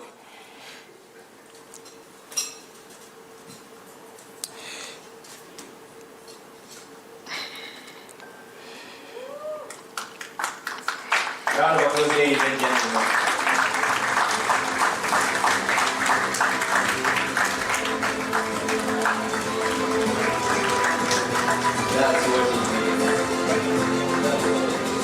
Thank you to everybody in Gor Mahia, the fans, the management, and of course my father, Coach CK. Thank you, my teammates, the technical bench, everybody who support this journey. Thank you. This award is not for Morrison, it's for Kenyan football. Thank you. Ladies and gentlemen, that is Enoch Morrison, the most valuable player 2025-2026 season in the Kenyan Premier League of FKF Premier League, a top flight league in Kenya. Congratulations. Yesterday I was together with him, Enoch Morrison, together with the Gor Mahia fraternity, when they were renewing their partnership with one of their sponsors, 30 million Kenya shillings for the next 3 years, just because for that particular win. And of course, remember, they're also going to the Champions League, so they need a huge investments from across board in that. So well done to the Ghanaian for really standing out. He also won the Midfielder of the Season award. Enoch Morrison, congratulations. Nilikuwa na chairman Ambrose Rachier jana, nilikuwa na club patron bwana Honorable Eliud Owalo, tulikuwa na wale Enami Kota, the MD of Plascon, tulikuwa na Jaro Soja. Siku hizi akona limousine ameweka mpaka siren juu bwana. Hey, show me your money. Well done Jaro Soja. Of course, the entire fraternity walikuwa wamekuja kucelebrate your 30 million. Barnaba ulikuwa unasema nini juu ya Enoch? Enoch nilikuwa nasema Enoch did well. Honestly, he deserves it. Pale kwenye hiyo number 10 pale amesaidia sana as a midfielder. Nafikiri he's one of the people wenye wamekuwa nguzo sana Gor Mahia together with the likes of kina Paul Choga, hiyo backline. I think wamepatia attackers sleepless nights because Morrison alikam, he's an international, no one knew that anaweza fika mahali amefika saa hizi. So I think ana deserve only that kuna wachezaji kadhaa. Honestly, mtu kama James Kinyanjui wa FC nafikiri angepata award. He's been outstanding. Madada. He's call up ya national team. Kina Taiso. I think wameshika, you know, kukosa watu kwenye second team in the league inaleta shida kubwa sana. Shida kubwa sana. But nimesikia pia kuna kesi fulani pia imeenda mahakamani kutoka kwa of course kwa main sponsor, anasema kuna nini za mitandao haziwataji. So kuna mambo mingi tu ambayo kidogo pia, but we are growing. But I think ni kama si kugrow, ni kama si tushachanganya sana, because tunafaa kwa tushagrow. No, we are not growing. Hiyo case inajua iko one of the lawyers from from SportPesa has gone to court trying to request several media outlets online, those who give scores for the top flight league in Kenya, to use the name SportPesa League and not like FKF Premier League or Kenyan Premier League. Hiyo mata iko kwa koti. But that is healthy conversations. But either kwenda kotini, FKF does not solve it, things in court, iko under FIFA, sijui kutaendaje. But it's I think but ni biashara mzee. Kama mimi natoa doni itwe hivi, patieni wao, right? But I think it's a healthy competition, lakini nasema, why am I saying that we are not growing as football, as people love football, and also our football is not growing because tuko na 1 billion bwana 10 years of small things. Let's say for example the win of Kenya, that's SportPesa Kenya Premier League, alishinda almost 15 million, ndio. Ukiangalia budget ya Gor ama budget ya FC Leopards, it's in a surpass 15 million. So we need to do the sponsors need to come up with something serious so that pia wachukuliwe serious. Number 2, vile tu umesema, it's so demoralizing ukiangalia mali FC Leopards zimetoka na wale maplayer wako nao, good players, but they are not being recognized in such an event. It's so demoralizing even to the players themselves. Hata kama fans, we know, and it's in public domain, that FC Leopards and Gor Mahia ndio wako na the biggest fan base in Kenya. Right now tukiamua tu mafans wa FC Leopards hakuna kwenda kwa game, utaona FKF wakaanza kupiga kelele. Gor Mahia hakuna kwenda, utaona kupiga kelele. So sometimes as those people organize these galas, this whatever they are, ile ilifanyika, hiyo gala ilifanyika, sometimes pia be realistic. Hata mkisema tunapendelea hiyo au mjamaa, simkutu realistic. Like for example, I saw somebody complaining kama ule mwenye alipata there is award ilikuwa ya most discipline I think. Wakapatia, sijui alipatia nani, but ukiangalia statistics unafaangalie, ukiangalia makadi manini, there is a player in Kariobangi Sharks, nimesahau jina yake, hakuna kadi alikuwa nayo. That was the best player kumpatia, hata kama timu yake na struggle, but discipline, unapata, is the most important thing when it comes to football. But all in all, this is Kenya, na vitu zingine zinafanyikanga, watu wanasema tu ni kawaida, and utapata msana komenta anasema that's why so we support team ya Kenya, unapata. Fan sugu wa Manchester na kuambia mimi support team ya Kenya, either Manchester ama Chelsea ama Liverpool. So I think next time FKF and the main sponsors, I think you can do better. You can do better. You can ama kwa public domain wachague. Wachague. You can do better. Hiyo panel, of course, Madheka akienda kuweigh in hiyo panel. Mimi tunataka kujua. We want to know. Mimi kama Tony kwa Landa, I want to know the panel of judges of this particular. Kama ni wale watu wa 90 wanakuanga na data, tuambie ni 90 na walikuwa kina nani. Yes. That is, I'm speaking on behalf of the millions, not of the millions of football fans who have question marks here and there. Just to clear the air. Najua tuko na zile footage ya Gor Mahia wakilift trophy. I know Kanasha manani yako hapo kwa mix ya 1-2-1-2 na pia Boniface Kimanzi. Naomba hizo clips za Gor Mahia wakilift. Madheka akiwe into that, because nasikia sponsor, si vibaya sponsor kuinua kikombe, but traditionally kikombe ikitoka kwa jikoni inaendea kwa mtu ambaye anaenda kukula. Hafai kumletea. Hiyo haifai kabisa. Hata hujaona mahali kote duniani. Ndio hiyo mavikombe bana. Before Philemon abebe amebeba. Ungepata clip. Tuonesha before hapo bwana. Hii sasa ni mara ya pili. Hata I wish ungepata clip ya Kenya Police. Ya lifting ni imbo. Last season ndio tukompare vizuri. Mpaka nini zilikuwa zishaisha? Walipiga hizo ndio. We tuonesha hii ingine. Ingine. Acha madheka mali. Ama mlikata. Watu wana uchungu hapa. Sasa watu wana uchungu sababu yani mtu anainua kikombe ambaye hafai kuinua kikombe. Unaona haja sweat season mzima. Yani wa kwanza kuinua juu. Ile inaachiwa kapteni mzima, kapteni mwenyewe apewe kwa mkono wake alafu ainue ule mnyama bana. Lakini sasa wewe unainua huja sweat, huja ngangana, lakini wakati mwingine pia kama mimi yani hapa nilipo nimekaa. Naomba tu Mariga, wewe mwenyewe tulikuchagua, si ndio? Na umecheza hata Champions League huko Inter Milan, unajua mambo na football nini, sheria nini. Mariga tusaidie vitu zingine yani zisifanywe yani ndani ya viwanja. Tuaibike sisi wa Kenya. Tunaibika. Hii ni embarrassing. Tunaibika. Hiyo ni mbaya sana hiyo. Even though kulikuwa of course clips you're watching, we are live of course. These are recorded earlier when Gor Mahia were lifting the trophy. I think these are some of the small things that zinatuma mpaka wa league aichukulie serious. Iko na so many mediocre. If you see protocol. Yani auto protocol wapi. And that's what gonna sema at least tungepata footage ya last season Kenya Police wakiwa awarded na tukompare na hii ilikuwa so embarrassing. Na same hivyo because ati na support FC Leopards ama BC fan wa Gor. To say the truth, that's one unapatanga in each and every tournament ball kisha they have two dyers. Ya kwanza ni yale dignitary wamealikwa wanapatana medals. Si kweli? Then the rest ni maplayer kishapata medals wanaenda pale wanasimama. Yes. Players only. Hata madokta wakujangi hapo. Wanakujanga baadaye.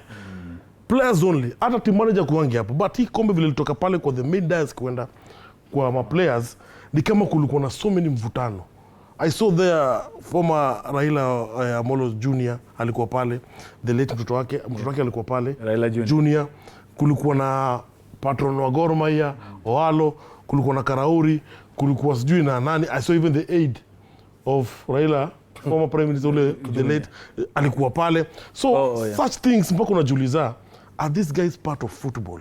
Washamaliza kazi yao kama dignitaries. Si watch player washangilie jasho yao ya the whole season. It's so embarrassing what nikwambia. It's very embarrassing because of niliona Karauri anachukua hiyo kikombe anainua hata before the players. Nilisema yenyewe we still have a very long way to go. We still have a long way to go when it comes to football hapa Kenya. I think ni sisi hatuko serious kwa sababu hiyo protocol wanafaa waelezewe first of all. Yes. Before we even go to that podium. They have to know how the protocol is going. And one good thing with now Europe vile wanaenda. Yani ni kama kila kitu yao inakwanga to the letter. And we need honestly to learn from them. But Tony, mimi I would say, and I would want to request this. Can we have one trophy that ukiona tu hivi kwa media tu unajua hii ni ya Kenya Premier League? Yeah. Mbona unaangalia Nick Mwende ukisema hivyo? Tuko na one iconic. Do you see how UEFA Champions League trophy is? I mean it's hata EPL. Hata EPL unajua tu ni EPL. Unajua tu ni EPL. It doesn't change. Ya Germany unajua. Unajua tu ni sahani. Unajua tu. Can we have one? Mimi na feel that hii kikombe yenye tuko nayo it is not ni high school. Kikombe ni high school. Iko na tumbo, iko. Unasema ni ya school games. Honestly Tony. Haina masikio kubwa. Haileti mvuto wa the Premier League. Top league. The top league. Mi bana kama tungekuwa na picha mingi mtu aone because Zaida nani bwana bado hiyo kitu at least hata iandikwe, you know, iko na nafasi ya kuandikwa. Tukiiona tukipiga picha hiyo kikombe, hebu angalia kusema tu ukweli, angalia hii kikombe. Angalia hii kikombe. Unasema ni ya music festival. Hata hiyo nini yake huwezi shika. Sisi watu wa Lubinu Secondary School ndio kikombe eti ya bingwa mkubwa shianda. Mimi hata sisemi ni silver ama si silver ama nini. The shape to itself, Tony. It's not attracting. It is not honestly. So mi naomba sana FKF wa design kitu poa ambayo iko na uniqueness. Kuna wakati Kamasai kaliingia but kalikuwa kadogo ikawa hivi. Watu wa michoro. Watafute kitu ambayo ina tu. Hata wana maandishi You know, walete tuta design tuwaoneshe alafu tukue na one unique. Na hiyo sheria ipitishwe. Back into one distinct. Sio Tony akiingia kwa ofisi anachange anataka kuleta yake. Kesho Madheka akiingia anataka kuleta yake. Hapana, tupitishe sheria. Kama ni sahani ni sahani. This is the Premier League to design. Simple. Indeed. Sports Extravaganza hapa live TV 47. Mambo ni tuko kwa FKF Premier League Gala Awards. We are still confused whether to call it SportPesa Gala Awards, ama FKF Gala Awards, ama Football Gala Awards, ama Kenyan Premier League Gala Awards. Tumechanganyikiwa.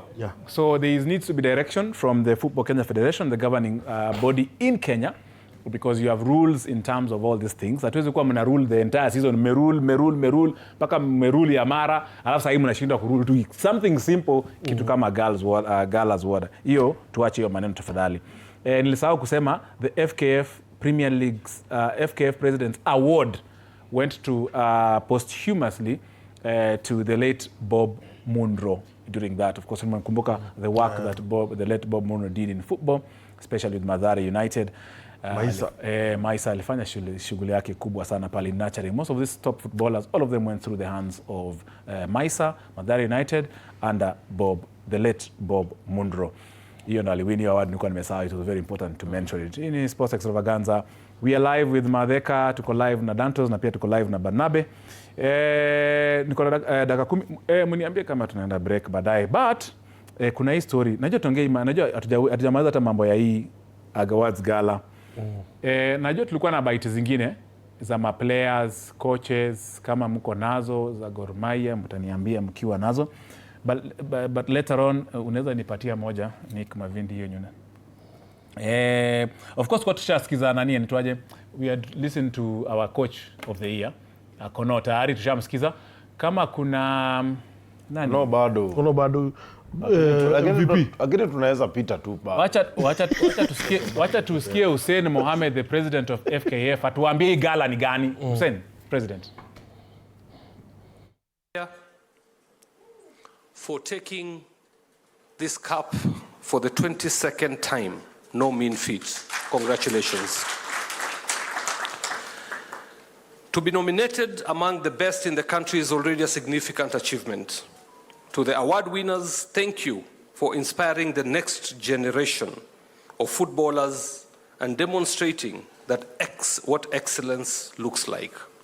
I also wish to recognize our coaches, referees, club officials, supporters, media practitioners, and content creators who continue to contribute to the growth of our game. We would not be able to be here tonight if it were not for all your efforts. I remember when I started this conversation with SportPesa, there were a lot of doubts among so many people that we would be able to secure a title partner for the league within our first year in office. And the reason was simple. It was that football was at its lowest at that time. And we worked tirelessly around the clock to negotiate a deal and a contract that would be able to see the renaissance and the beginning, a new beginning to the development of our game. And thanks to the belief and the trust that we had between us and SportPesa then, and the negotiations that I'd had with the board of directors, I'm glad that we were able to get it off the ground. Football belongs to the players and the fans. Every memorable moment this season was made possible by the dedication and sacrifice of our players.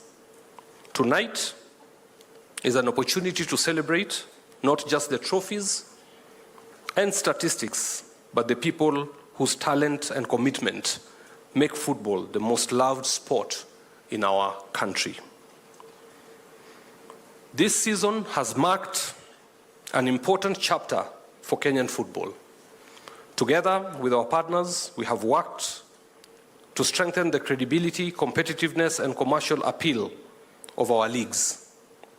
One of the key milestones has been the increase in league prize money to a record 20 million shillings in our first season, something that has never happened. You know, it reminds me when I was campaigning, and I think one or the chairmen who are here, or the delegates who are here will remember, especially the ones from the SportPesa League who are present. I think I made a promise, and the promise during my manifesto launch and my campaign was that we will get the SportPesa League prize money to 50 million shillings during my tenure. The president of Football Kenya Federation, Hussein Mohamed, so we celebrated successes so far. We cannot say that hakuna successes. I mean, having such an awards gala for players to be recognized, that's a huge step. I mean, we cannot take credit. I mean, that credit due where it is. Well done, FKF, really for, you know, putting things in order. Now we need to move to the next step. Sasa ma clarity, ma accountability, ma credibility. Yani vitu zitafanya tu ligi yetu yani ikuwe distinct, watu waweze kuenda kuwatch. So tunaenda kwa hiyo step. That's why we are here kama journalists. Tutakukumbusha. Najua ni best yangu, FKF nyinyi maboyo wangu, lakini mimi nitawadunga tu. Tutakutana tu, lakini tutawadunga tu. Now, still at the awards gala, the Secretary of Administration at the Ministry of Youth Affairs, Creative Economy and Sports, my very good friend Achoki, also was representing the CS for Sports, Salim Mvurya, at this event. Akasema kwamba yenyewe talent is in Kenyan football. Let's listen to him. We gather here to honor those who performed well. We gather here to learn from each other. We gather here to look at what we need to do to improve the football in Kenya. But I would like to assure you that we are on the right path to developing and improving football in Kenya. Secondly, I would want to say that the government would continue supporting all the teams that will be participating in the continental engagement and the national teams as and when they will be called upon to perform engagements within the country and outside the country. I also want to say that as we prepare for AFCON, the government is committed to improve the infrastructure, sports infrastructure for AFCON, and at the same time, the government is doing all it can to improve sports facilities and stadiums across the country. As we speak, by the end of the year, we will have an additional almost 20 new stadiums that will be completed. And so we would like that as the government invests a lot of money to develop the stadiums, we also need to take care of the stadium infrastructure. So whenever we go to the stadiums for the games, please let us ensure that we be orderly and we protect the furniture in the stadiums. Finally, I want to congratulate all the teams that participated in this year's league. I also want particularly to congratulate Gor Mahia for winning the league. I also want to congratulate AFC Leopards and all the other teams for performing very well during this year's league. I also want to take this opportunity to congratulate all those who have been awarded, all those who have been honored and awarded tonight. We are all winners. Evans Achoki, the Secretary of Administration, the Ministry of Youth Affairs, Creative Economy and Sports. They are saying that we have 20 stadiums being renovated or new ones, including led by the big mama yao, Talanta Sports City. I know I'm supposed to say Raila Odinga Stadium, but it's Talanta Sports City according to Naitwa na wadosi. Naitwa Talanta Sports City. Tuko na dakika mbili, what do you mean? Mimi nasema nafikiri waziri angefaa kuwa kwenye event. By the yes. Hii mambo ya kutumana. No, waziri ungekam. Waziri tunakupenda. Hii ni Premier League. Tunakuheshimu, lakini pia sisi tuoneshe pamoja, kuja kaa hapo, acha tuone pia serikali imewakilisha hapa. Hayo maneno ambayo amesema, ungeyasema angekuwa na more weight kuliko mtu kuwakilishwa.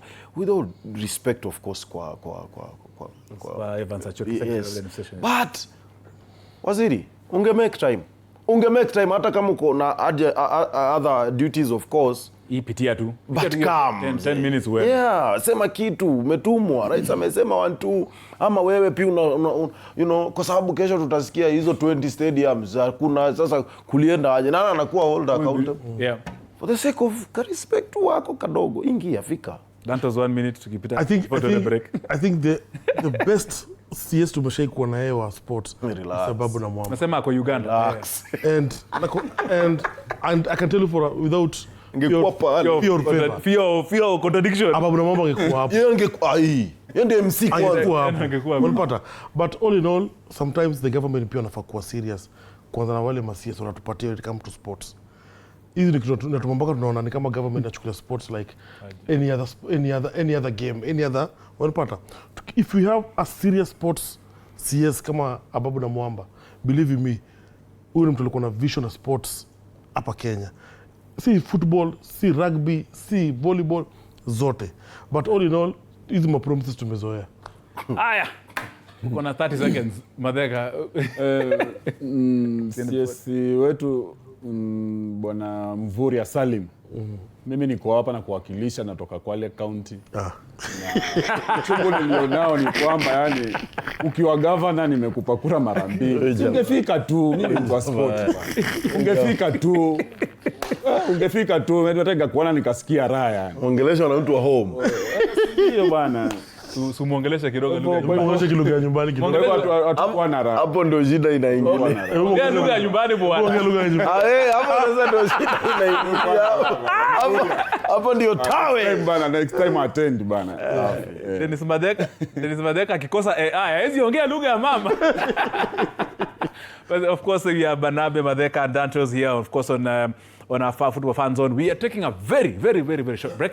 We'll be back, of course. I know nitawapeleka Samburu kidogo, niwapeleke Guadalajara, niwapeleke kule Mexico, Montreal, niwapeleke kule New Jersey, USA, niwapeleke New York. Hapa ndio mboga ya football inapikwa. Don't go away, you're back in a minute.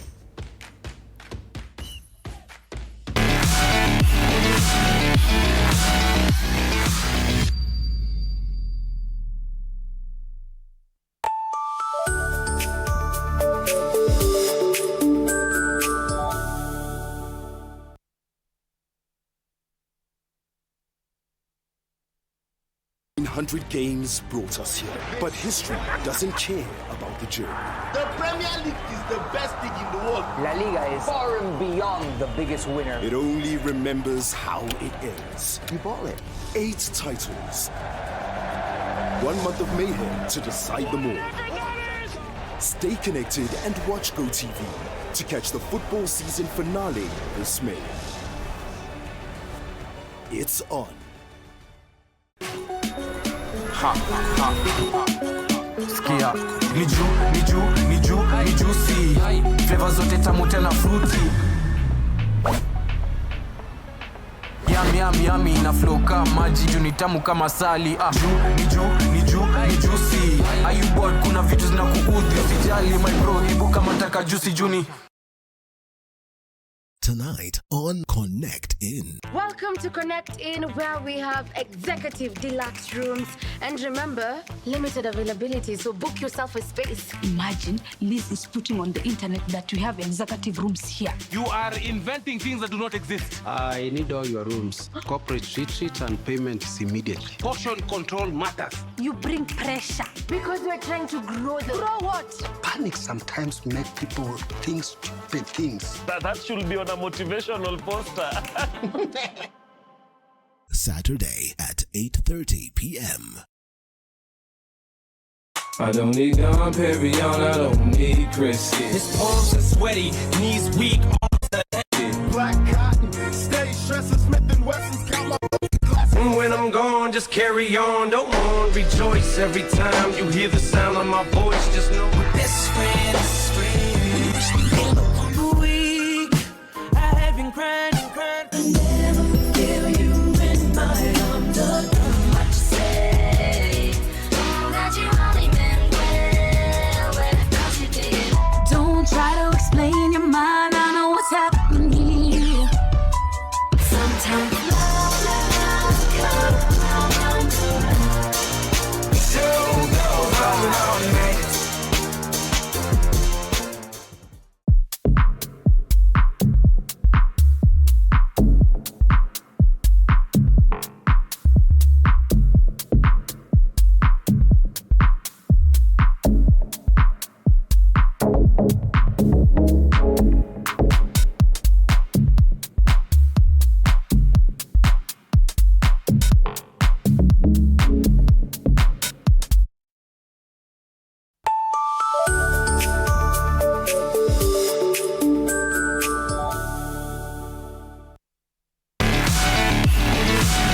Welcome back. This is live. This is Sports Extravaganza. Many thanks indeed for staying with us. We are live every Saturday 4 p.m. all the way to 7 p.m. Saa ni dakika 4 baada ya saa 12 masaa ya Kenya ama ukipenda Afrika Mashariki. Tunashare Uganda, Tanzania, na Ethiopia pia na Rwanda iko wana hawa behind. Yes. We bana Kagame saa hii amechelewa kwa show. So maana saa 11 huko Kigali. Thank you for saying my name is Tony Kwalanda. We are joined now in addition to the bandwagon of Madheka, Dantos and Barnabe. We are joined by Kausar Siat. Karibu sana. Hi Tony, thank you. Nashukuru. Now alishinda kwanza alishinda. Nini? Alishinda award ya nini ya? Ya Nairobi United. Kweli? Yeah. Na pia asante sana kwa kunipumzisha sura nyeti.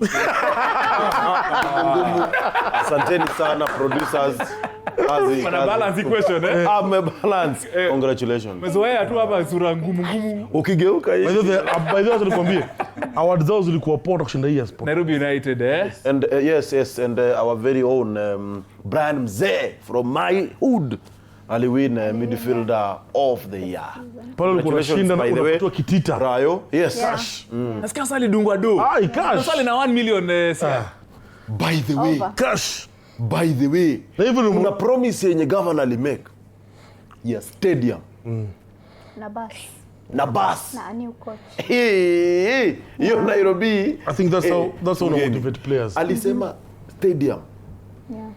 Paka lini? Lakini sasa unajua it's underway, ajasema ni wapi. Lakini sasa unajua it's a secret. Mkijenga stadium before Gor na FC. Lakini sasa unajua afanya hivi. Lakini unajua from a league.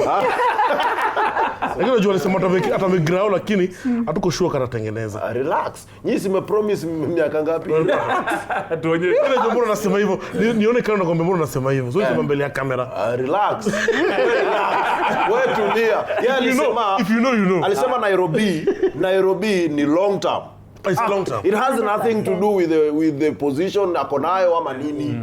Ni long term na iko na mambo yao inafanya. So we appreciate them. Na pia mkumbuke Nairobi United ni ya kabila zote. Kwa ujumla ni ya kabila zote.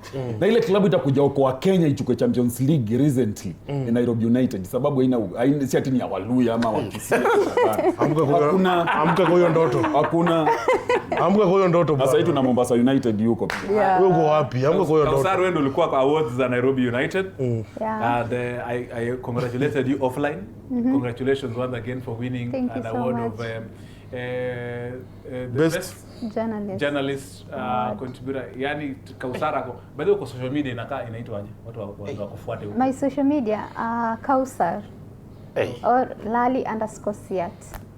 Mtafute huko. Banabe yako atakujua wewe yako. Football matters. Tafadhali. Banabe ameshtuka. But Kausar comparing of course Nairobi United awards and the FKF Premier League awards. Ulikuwa pia kwa you're in both awards. Wewe tuambie maoni yako. We didn't give you an opportunity earlier on huko vijana waliongea sana. Wanataka kusikia maoni yako. Both of them ilikuwa poa. The Nairobi United one ilikuwa just intimate for the Nairobi United community. Watu walikuwa nakula millions bwana. Yeah, people were getting, they deserve it. The MVP walked away with 1 point something M. Yes. And the other players... And Maya, the entire team was given 1 million. Acha nikudu hapo naweza pigwa risasi. Chaka sahihi kwa jua mama. Sorry Kausar endelea. Yeah, and the midfielder of the year was given something, the goalkeeper, the defender, the most disciplined. Like everyone alipewa a token of appreciation from the governor and his guests. The SportPesa Gala Awards was amazing. I love the fact that Jimmy Owili was recognized. He won the best defender of the year. Marashuga were recognized as the most disciplined player. Those were my favorite awards because if it's not kama sio stats atungeijua Jimmy Owili ever. And people can argue like goals na assist, goals no inafaa kuwe heavier than assist, but when have we ever seen a defender anapeana those assists in a league the whole season consistently? And we have wingers. We have strikers, we have midfielders. What does that say about Jimmy Owili? He's one of the best that we have, and I'm so happy alipata hii award. That was my favorite award of the evening. And we were so disappointed. There is a lot that she knows that we didn't know. Tulikuwa tunajiuliza hiyo swali. Hiyo panel ni gani yenye ilipeana, because now umejibu swali ya Abud na nani how. Yeah, because we all know defenders can score. Yes. Tunaonaga defenders wanafunga. Every week defender anafunga. Maguire. Exactly. But tukida Gabriel Saliba wanafungaga na defenders. But a left back could defend. Okay? Kina Robinson Masungu, like Owili kena mbele, kina Robinson Masungu arudi nyuma, of which pia yali nominatiwa player defender of the season. So you can just tell the way Mara wanacheza, you're going forward. At the same time, if he's playing against Gor and play against kina Sharif Musa, Stano, unaona, he has to defend. Yes, if it's FC, kuna Kinyanjui, unafaa ku defend against those guys. Imagine you're playing iyo mechi, you're going forward and providing an assist. Where are the wingers? Kini mbona mlinyima midfielders wako wapi? Kinyanjui. Mbona mlinyima FC kitu? Kelly Madada. What about? Do you think they deserve to win something? Kelly Madada was among the nominations for the Young Player of the Season, but you can argue that his numbers haikuwa kama ya Aroko ama no, even Duncan Omala had more than Wangaya. Duncan Omala had more starts, goals, assists, more than Wangaya, but Wangaya was Madada time amecheza, Wangaya amewajoin juzi. Feb, unaona. So pia unampatia credit for that because amekame in new na alikuwa na setbacks nyingi sana. Wangaya alikaa for a long time without playing. So without a team na Nairobi wakamwamini na wakamleta, and he did what he did. Honestly, I think. He did, yes. But at the same time when Wangaya was scoring goals, Duncan Omala was also scoring goals. So where is the maths? I don't understand that math. I'm a Nairobi United fan and I can tell you who is our best player, who amefunga hii mechi and who gave this assist. So I feel like Duncan Omala was kind of robbed in a way, kwa sababu he was actually given the Young Player of the Season for Nairobi United at the gala. Inaka kwa hiyo panel uleta shida sana kutetea Duncan. That's the thing. You say you ndo ilinibo. I cannot. Unaona? Unaona? Not the panel. Alikuwa kwa panel. Not the panel. Kubali. What do you think mtu kama Kinyanjui vile ameprove kuwa very good player and deserve kwa national team, but him not being recognized in such a gala in a more demoralized? Do you think? Exactly, and not only him, even the other players wengi walikuwa, you know, like wanaboeka, like wanaboeka, like yes, you're like ume work hard or that. But I kind of blame FC Leopards striker because if it's not him, nani Kinyanjui angekuwa top scorer now. Ni Omune. Si Jenje. Omune amekuwa out for some time, but mimi amekatwa na ni captain. Haya. Tumesikia kutoka kwa wandani. Panel. Tumesikia kwa wandani. Wandani wa hiyo awards. Yeah. Sponsors. No, actually everything went well. Pamzo was recognized na pia unajua PS wana ni Mozart sponsor wao. Ambani was recognized, Taiso was recognized as the second runners up in the midfielders award. Alikuwa kwa team of the season pia. So I don't think, you know, there was a clash between, you know, the sponsors or anything. I feel like it was ilikuwa like the players when you wameperform were given something. Kina TJM Steven Ochengwa Shabana, he was given his golden boot na akapewa. Waidera walked away with 4 awards. Paul Okot. Waidera deserve. Yeah, he does. I mean, watu tu wa work.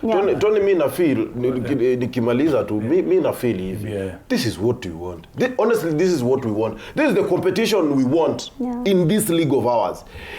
Mimi naumwa kwa sababu na feel ningewin lakini siku inamaanisha you're not alone.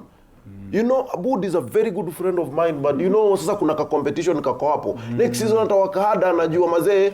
It's not ati jumini maestro niko kwa hii game for a long time it is a positive challenge and competition. Nilikuwa na feel juu alisema kesho hujui. As a player, ukigive your all today, unafaa upewe flowers zako cause next season inaweza kama ikiwa kitu ingine na ni ukweli. But it's a good competition. Vile pia Buda aliongea, I think it's something that we need to take it serious because hatuwezi jua kama kuna mtu contact ama contact unanipata. For such a player kuleta what is called allegations. Unapata? It's something that we need to take it serious. Kwa sababu hakuna player anatoka tu from nowhere aseme ngai bure. Juu mimi sitoangi pesa ama sifanyangi kitu ya ABC. Unapata? Na alisema pale live. I think Abuda anaongea kama vile uliacho. Unajua kitambo uliacho kuna kupa kuongea. Alikuwa anasema wazi vile iko.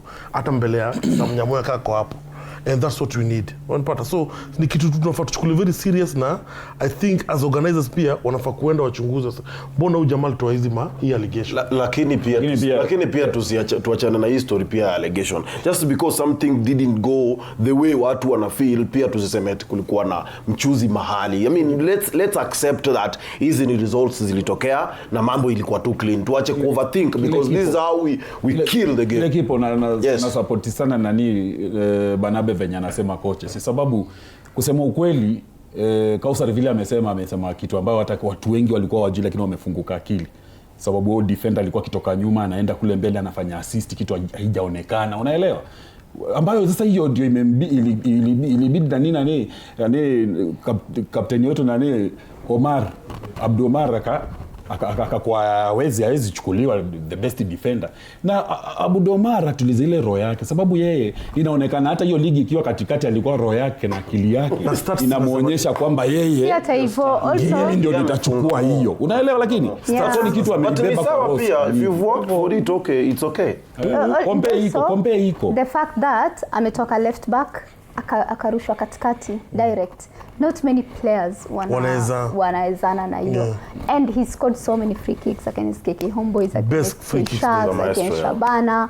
Like he's the top scorer in terms of defensive Police. So for that I kind of feel his frustrations on why hakupatiwa kwa sababu he had like he's one of the best defenders when you perform this season off position.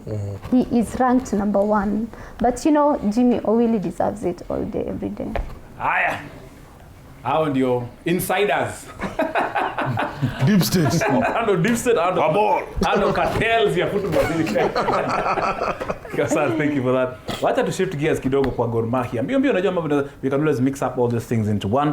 Gor Mahia with one of their sponsors, of course unajua ni SportPesa, but the other sponsors are coming up.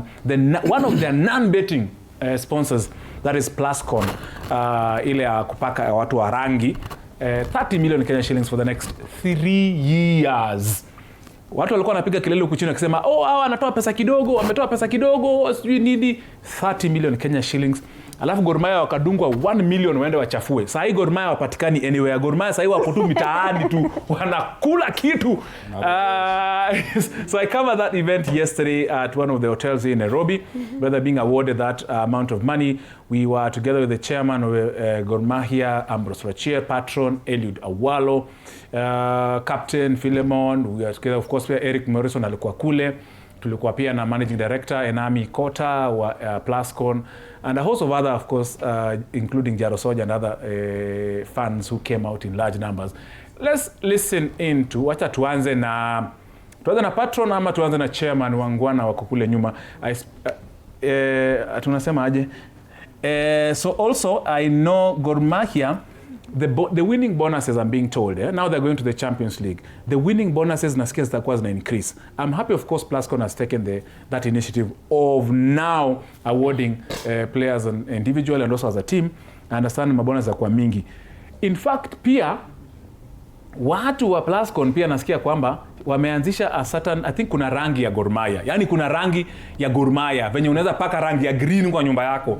Nasikia ni wanafanya hizo vitu mingi sana ndio waweze ku raise funds za CAF Champions League. Wacha tuanze na patron wa club Eliud Awalo. First of all, the greatest lesson learned is that teamwork works. It has all been to do with the teamwork at all levels. The playing unit, the office, the fans, the Green Army, the technical bench, It's been a collective effort this time round, and that is what has won us the league. You realize that the league was extremely competitive, but we stayed together as a Gor Mahia family. Even in low times, when the going was tough, we stayed together as a Gor Mahia family, and we were always optimistic that at the end of the day we were going to win the league. We have to prepare effectively for the CAF Champions League.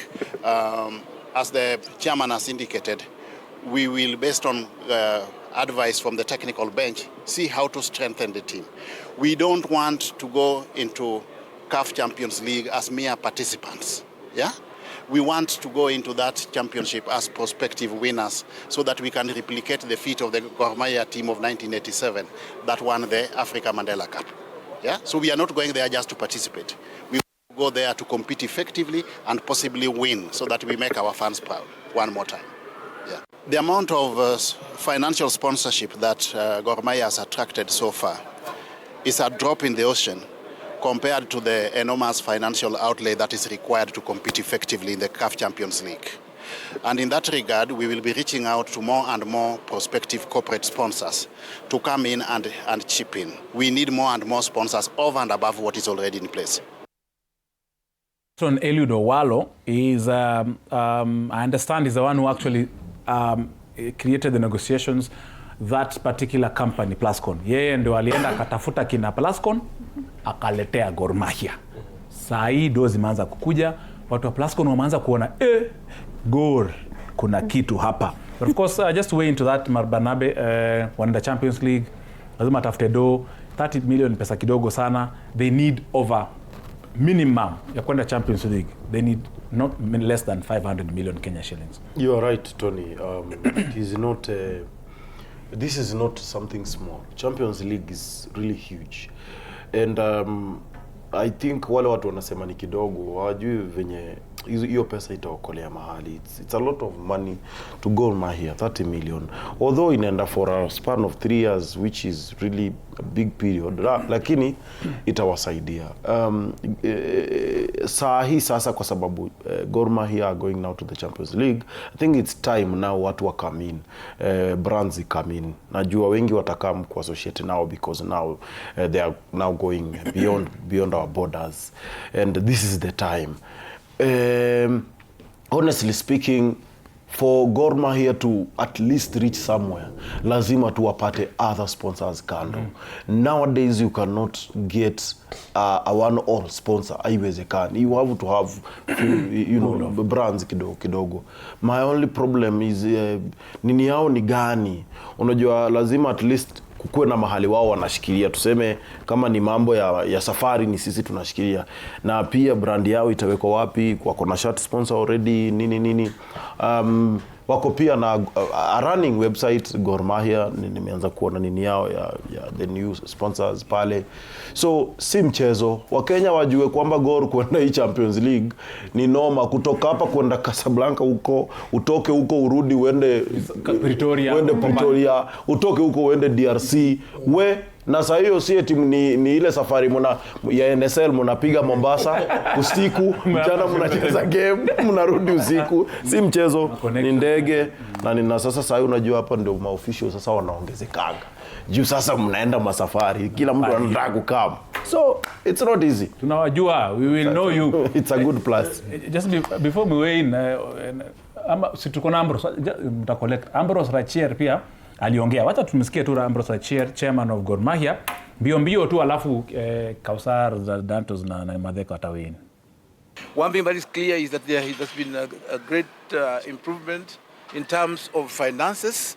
Talking about 2012 to 2022, great leap, and that accounts for our performance at the moment, because we've been able to improve in our gate collections and to be much more transparent, and that has contributed to this kind of performance. Because originally we had a lot of problems, challenges. We would even have strikes, boycotts because of lack of payment of salaries, delayed payment, or even allowances and all that kind of thing, winning allowances. All that has been cleared, and that really brings peace and motivation to our players, particularly the playing unit, and even the coaches.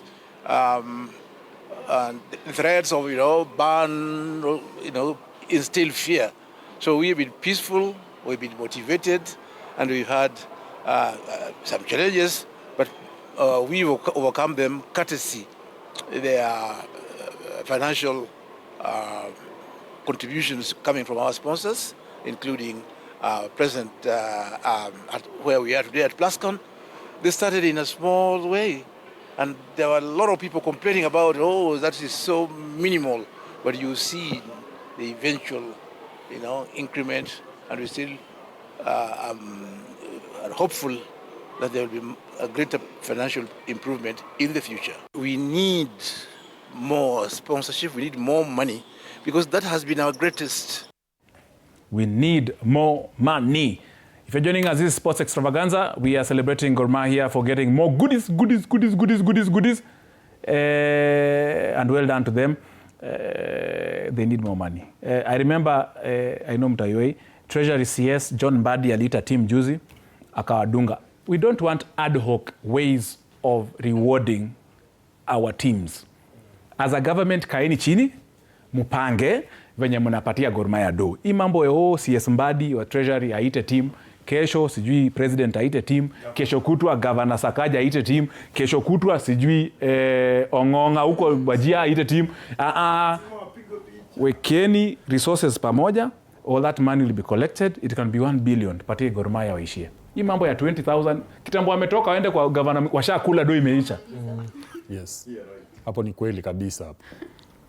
Sababu wakikaa pamoja alafu vile wamesema Tony, bila shaka hata kama tunasikia uchungu tukiona kama Yanga kule wanapokea 100 million and 50 za Kenya.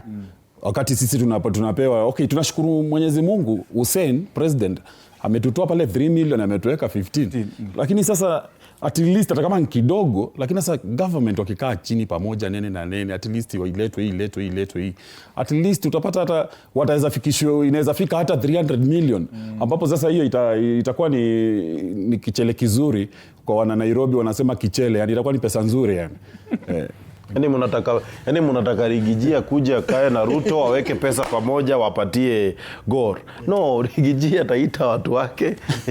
Ita Shaina na Shaina champion kivyake. Hiyo si nzuri. But for me I think Gor has been one of the best teams hapa Kenya. Na amekuwa anafanya for a very long time. And as a person who loves football, I think this is the right way to go about it. This one should be a wake up call to other teams. Tusikudi na sponsor mmoja. Kama Gor Mahia kuna sponsor wa pili. And also this now that means let's say for example, mimi kama mswa I think we have a lot to learn from Gor Mahia. Starting from their office. We have never seen their chairman akiongea ulela. And I'm saying this with all due respect. Kila mtu kuna style yake ku lead, but as a good leader you talk less, you do more. And ukiangalia vizuri, I wish FC Leopards to learn so much from Gor Mahia, and hata tukichukua tukienda kujifundisha from Gor Mahia, our neighbors, our shemeji vile wanajiita. We don't know how vile walipata sponsorship. We need to know vile walipata pia sisi tuone kama tunaweza pata sponsorship kama hizo in future. So like for example today I came across a certain video FC Leopards Secretary General akiongea, and I was so disappointed because as a Secretary General of a big team haufai kuongea vile unaongea. Some things unaziwacha tu and congratulate the team that has won. Ligi imeisha. Congratulate Gor. Let's move on. Let's fight another day. Let's fight another season. And coming number 2, Maltulikuwa, it's a plus to us. Tumejaribu. But historia kuongea sana kwa mtandao, I think as FC Leopards official tunafaa kupunguza. And let us now focus on how to build our team.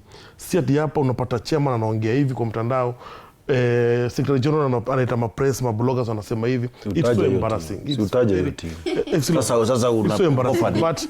But all in all, I think we are learning and we are process to really process to learn, and I hope for the best for my team next season. Kabisa. Hata mimi nilikuwa nimeongea na chairman wa FC Leopards bwana Boniface Ambani, nikamuuliza Boni, awards za FC ziko lini juu sasa tumenyimwa awards. Tumenyimwa huku kwa gala huku, situunde tu yetu basi. Nimeona Kimanzi kwa technical. Kwani yako kwa technical ya Gor hapana. Naona Kimanzi amesimama na CS Mbadi. Wewe Kimanzi ulikuwa unafanya ya treasury na ama lichuniwa. Kimanzi lichuniwa. Bwana wewe. Acha tusikie Mbadi kama alichunia Kimanzi kwa hiyo event. Would come forward to support. But success, like you have succeeded, now you see you are the national treasure. All of us are claiming a pie. Now you can see I'm declaring publicly that I'm associated with God. If you didn't get this trophy, my friend, I would not be saying what I'm saying today. That is the reality, you know. Yeah? And when a coach, you've done us proud. Please soldier on. I told you while we were seated in my office that you have one of the most solid support base in terms of funds in this country, probably the best. But they can also disorganize you when things don't go their way.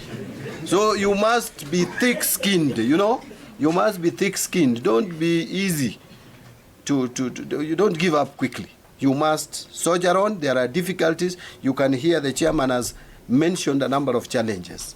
So soldier on, be ready, sometimes to be ridiculed, even for mistakes that are not yours. And our players, congratulations, because without you, we would not be here today.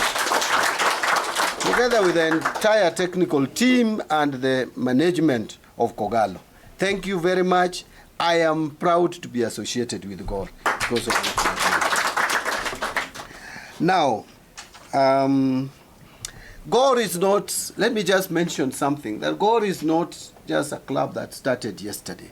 GOR started way back. Was it in the 68 or something? 1968. And we have had great players in this club. I remember when before I got to know things. CS for National Treasury, John Mbadi. This station, tafadhali msikue msiniweke kwa shida please. I know. Na ngoja mshahara bwana, msinimalize mshahara yako hiyo na tumeacha papa, tumeacha. Yeah, GOR was started in 1968. Yeah, ni kweli. Hakukosa. Wewe na Boniface Kimanzi tuambie ulikuwa unasimama karibu na CS na ujaye tuambie wewe ni communications director wa National Treasury. Well done, Kosukuruma. Getting. Yeah, Kimanzi sasa shauri yako kiitwa sasa hii Maharambe kama guest of honor huko Kitui. Shida.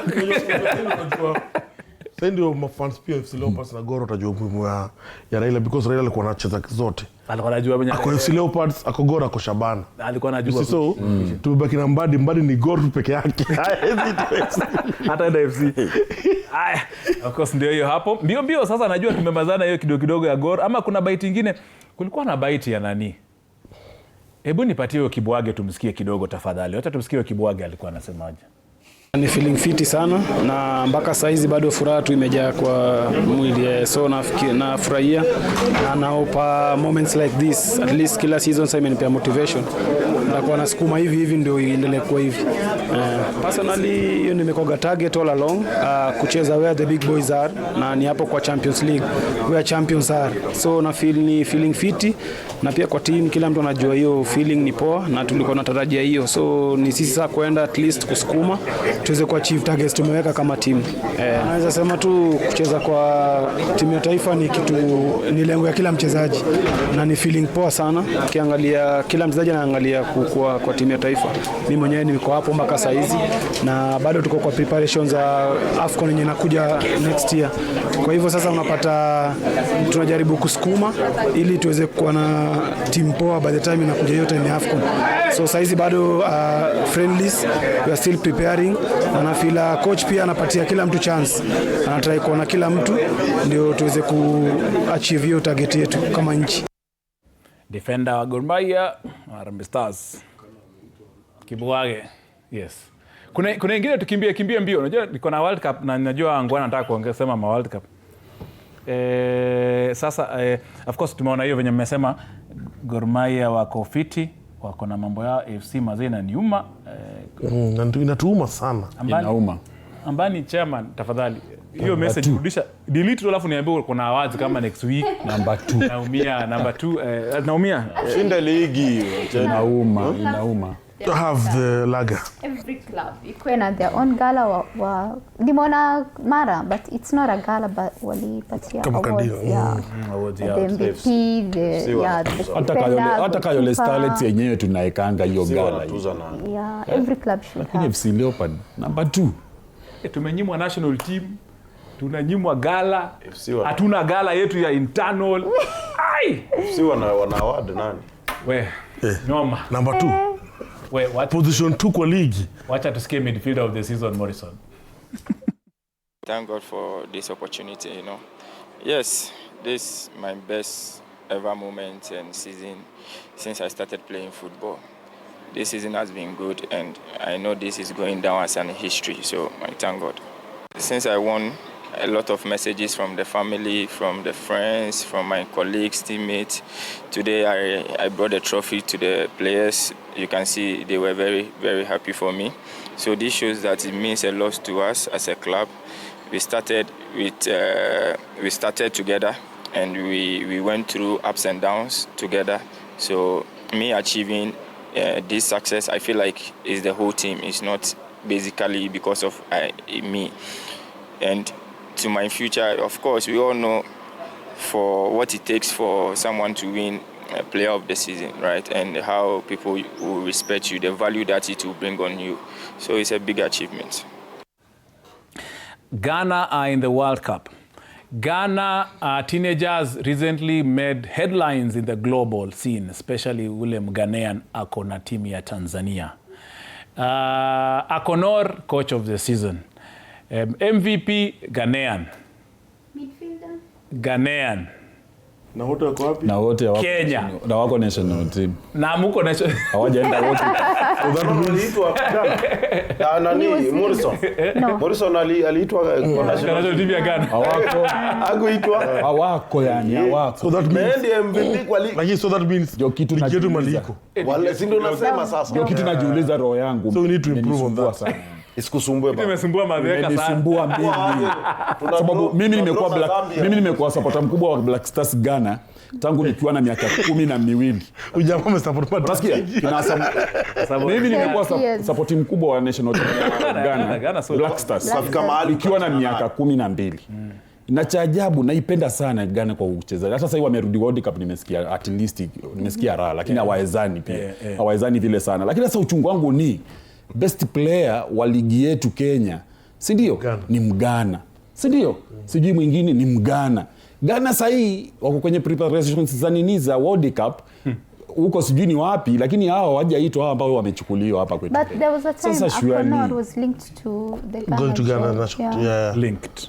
Linked. Lakini sasa hiyo link ya tu. Ndio kulinkiana. Mbona ikulinkiana? Mbona yuko? Hiyo ndio swali mimi najiuliza. Wanaweza kuchukua. Itabidi PFC waende. But I think it should be a wake up call to our league. It means our league iko at par. Kwa sababu kuna cheza kama South Africa maybe ama Tanzania tumeona hata ama TZ tumeona siku hizi there's a player wa Ivory Coast alichukuliwa akacheza nini, so kama national team yetu haiamini players wa national wenye wanacheza kwa ligi. National team Harambee Stars haiamini players wale wanacheza kwa ligi. Inabidi ende yule yako that tire kwa bench. Sembuse mwenye ni international anacheza. Na hiyo unayosema ndio unaona Lesotho. Kama uliangalia ile game, unaona Lesotho vile tulikuwa tunafanya mablanda hapo ndani ya box. Ulihangaika sana. Na hapa Tunatsuma alikuwa na mabao sijui mangapi hapa kwenye ligi ya Kenya top scorer. Alikuwa MVP na yuko national team. Juzi katika ule mchuano ilikuwa ilicheza jana sijui na nini na Lesotho. Tunahangaika hapo tunahangaika tu mpaka mwisho Lesotho mpira ukakuja ukampiga jamaa kichwa ukaingia wenyewe wakakomboa. Sasa surely lakini I think you tell much is just a waste of time. Kocha alisema hiyo bao mahali ilitokea kwa sababu walichelewesha substitution yetu ya goalkeeper. Na tujaongea mambo ya lodging. Tushajipeleka topic nyingine jamani. Natumia maneno yenu ya social media. Lodging. Harambee Stars. Tulikuwa na tuhuma mpaka Athanas Obango. head of national teams coordinator akakuja akasema, akatoa statement akasema, bloggers msichafue jina FKF, tulitoka hapa tukaenda huku. But my question is, you don't do due diligence before taking a team to a hotel. Exactly. To the point whereby you have to move it again. Yes. There might be reasons why, but due diligence. Muko na ambassador huko Johannesburg, ama muko na team huko Johannesburg. Obango unaendanga mapema. But you know, in developed countries, Tony, zile wanachukulia serious football ama national team, wanatumanga mtu wa federation prior mbele. Aenda kaangalia if everything is set. Federation to federation. Federation to federation. If everything is set. Kuna TM. Kuna team manager. Kuna team manager. So hata mimi vile ile story nilikuwa so disappointed kasema either ni vitu tumezoea, it's not a new thing. Wanapo tumezoea but they need to change. Yenyewe ukitaka mazuri na maendeleo ya football mpaka uende mahali ukae chini na klabu nyingine ikupe akili. Mimi FC Leopard nimefurahia sana sababu kabla nani president yule former president anaitwa nani? Kabla hajatoka. Shikanda kabla hajatoka alienda hapa Yanga hapa Tanzania. Akaenda kuwa na mkutano hapo Tanzania na wenzake sijui kama 5. Kabla hii ligi ya sasa haijaanza, unaelewa? Kwa hivyo Boniface Ambani akiingia pale kama chairman ilikuwa kwa Shikanda tayari ameenda akapewa akili huko. Akapewa akili nyingi huko na mikakati mizuri zaidi. Ndio maana unaona FC Leopard hata wamekuja namba 2. Kwa hivyo mimi naonelea pia hii Harambee Stars yetu hii venye wanafanya na Football Kenya venye wanafanya kwa national team. Hata bila kwenda hata Tanzania waulizie ama Ghana ama Nigeria wapate mawaidha mazuri zaidi vile watashughulika na Football Kenya iwe vizuri kuliko venye wanafanya timu ikienda huko South Africa. Hata pia hapa nyumbani kwetu waongee tu na body athletics. Haikuangi ina fail siku zote ifail hata siku moja. Mimi unasema but Lesotho najua Obango national heads of projects najua aliongea akasema watu walikuwa na misreport. We cannot misreport as journalists, as in where there is smoke there is fire. So tafadhali Obango, instead of coming out mpiga guns firing, let's just ensure we do the due diligence. It is so simple. It's federation to federation. Pangeni tu hoteli poa. As in hata kuna watu huko Kenyans they can volunteer and go and test the hotel on your behalf, like seriously. So that we don't have players going to a hotel, alafu nasema we are shifting them to another hotel. Do you know what that does to the preparations of a team? These are professional. In fact, venye mmesema hapa, the entire team is from Maju. Wamezoea professionalism. Sasa mkiweka hotel wamekaa pale, wengine wako Facebook, wengine wako Instagram, wanaangalia content ya Mseto FC. Inaenda chini. Obango, tuambie venye kulikuwa huko South Africa. We proceeded to Pretoria, where we were to set our base for this particular match. When we arrived in Pretoria, we checked into the hotel, but according to standards and the location of the hotel, it was not ideal for our national team. So we decided to transfer the team to another hotel with a very good environment conducive for the players. As you see now, we are having our first training session. The team is well prepared to face Lesotho tomorrow. We are happy with the facilities. The stadium is very good.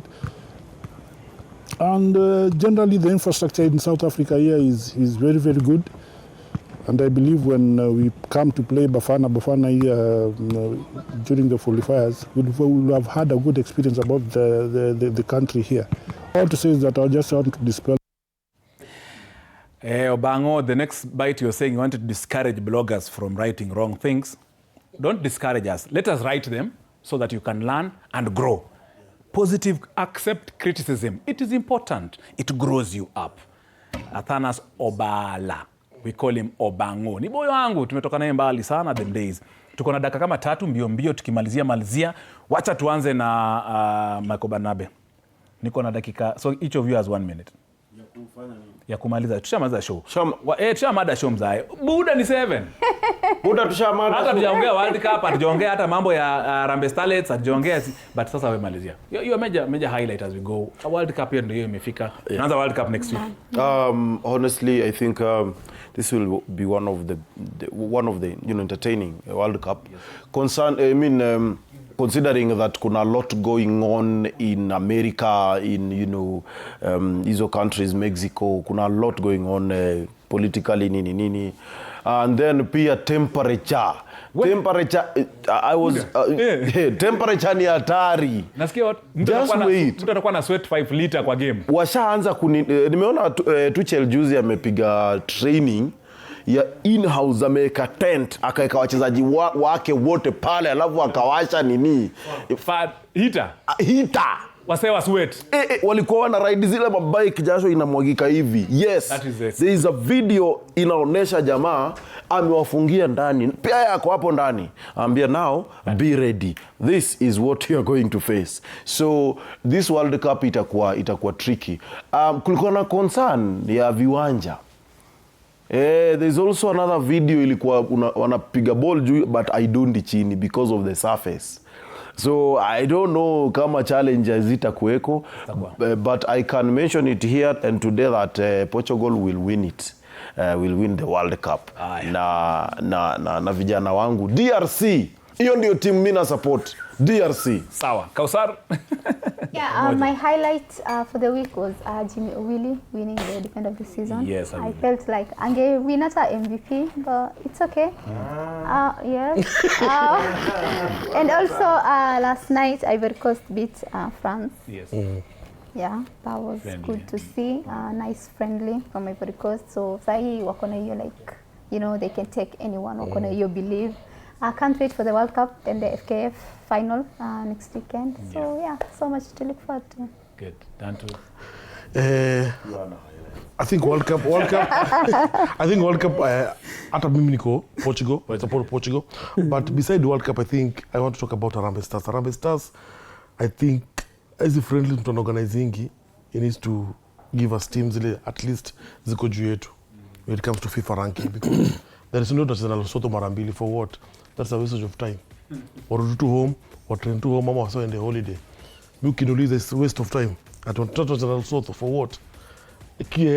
Ukiangalia moyo wanya record hizo vitu kama record na simu, atuone vizuri, atufanye kitu yote. Yani, you know, it's just I'm just disappointed as a Kenyan who love Harambee Stars. But all in all, tunaopera tu vile wako hivyo, but I think federation style up your game. Pull up your socks. Lango na la mwisho ni kuhusu World Cup. World Cup ndio itakuwa mara ya pili sahihi. Tunaangalia nationalities wawili ambao unakuta like wakati wa kina Boateng wa Ghana, Boateng. Sasa tunakuwa na Ivory Coast, tuna jamaa mmoja anachezea Ufaransa na mwingine anawakilisha babake huko Ivory Coast. Kwa hivyo tutakuwa ni ya pili sasa baada ya kina Boateng, sasa tunarudi tena pale. Na tumeona hata juzi ile friendly sijui jana wamecheza na mmoja akafunga mwenzake akiwa Ufaransa. Kwa hivyo na pia World Cup na wahimiza zaidi kuhusu tangu 1994 kuna nchi 4 ambayo moja imekosa, sasa itakuwa imekosa mara 3 ambayo ni Italia.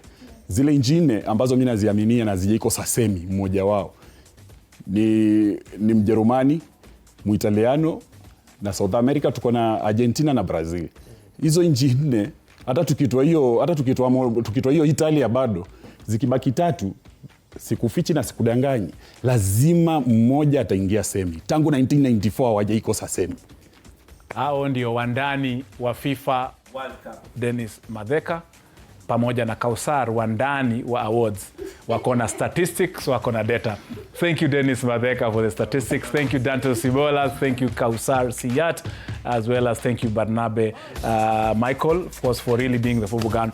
On behalf of the entire team, led by director Sanik Mavindi, producer Boniface Kimanzi, sound engineer nimeambiwa ni Carlos, ule Carlos Warege ama, and then graphics ilikuwa nani? Graphics naomba ni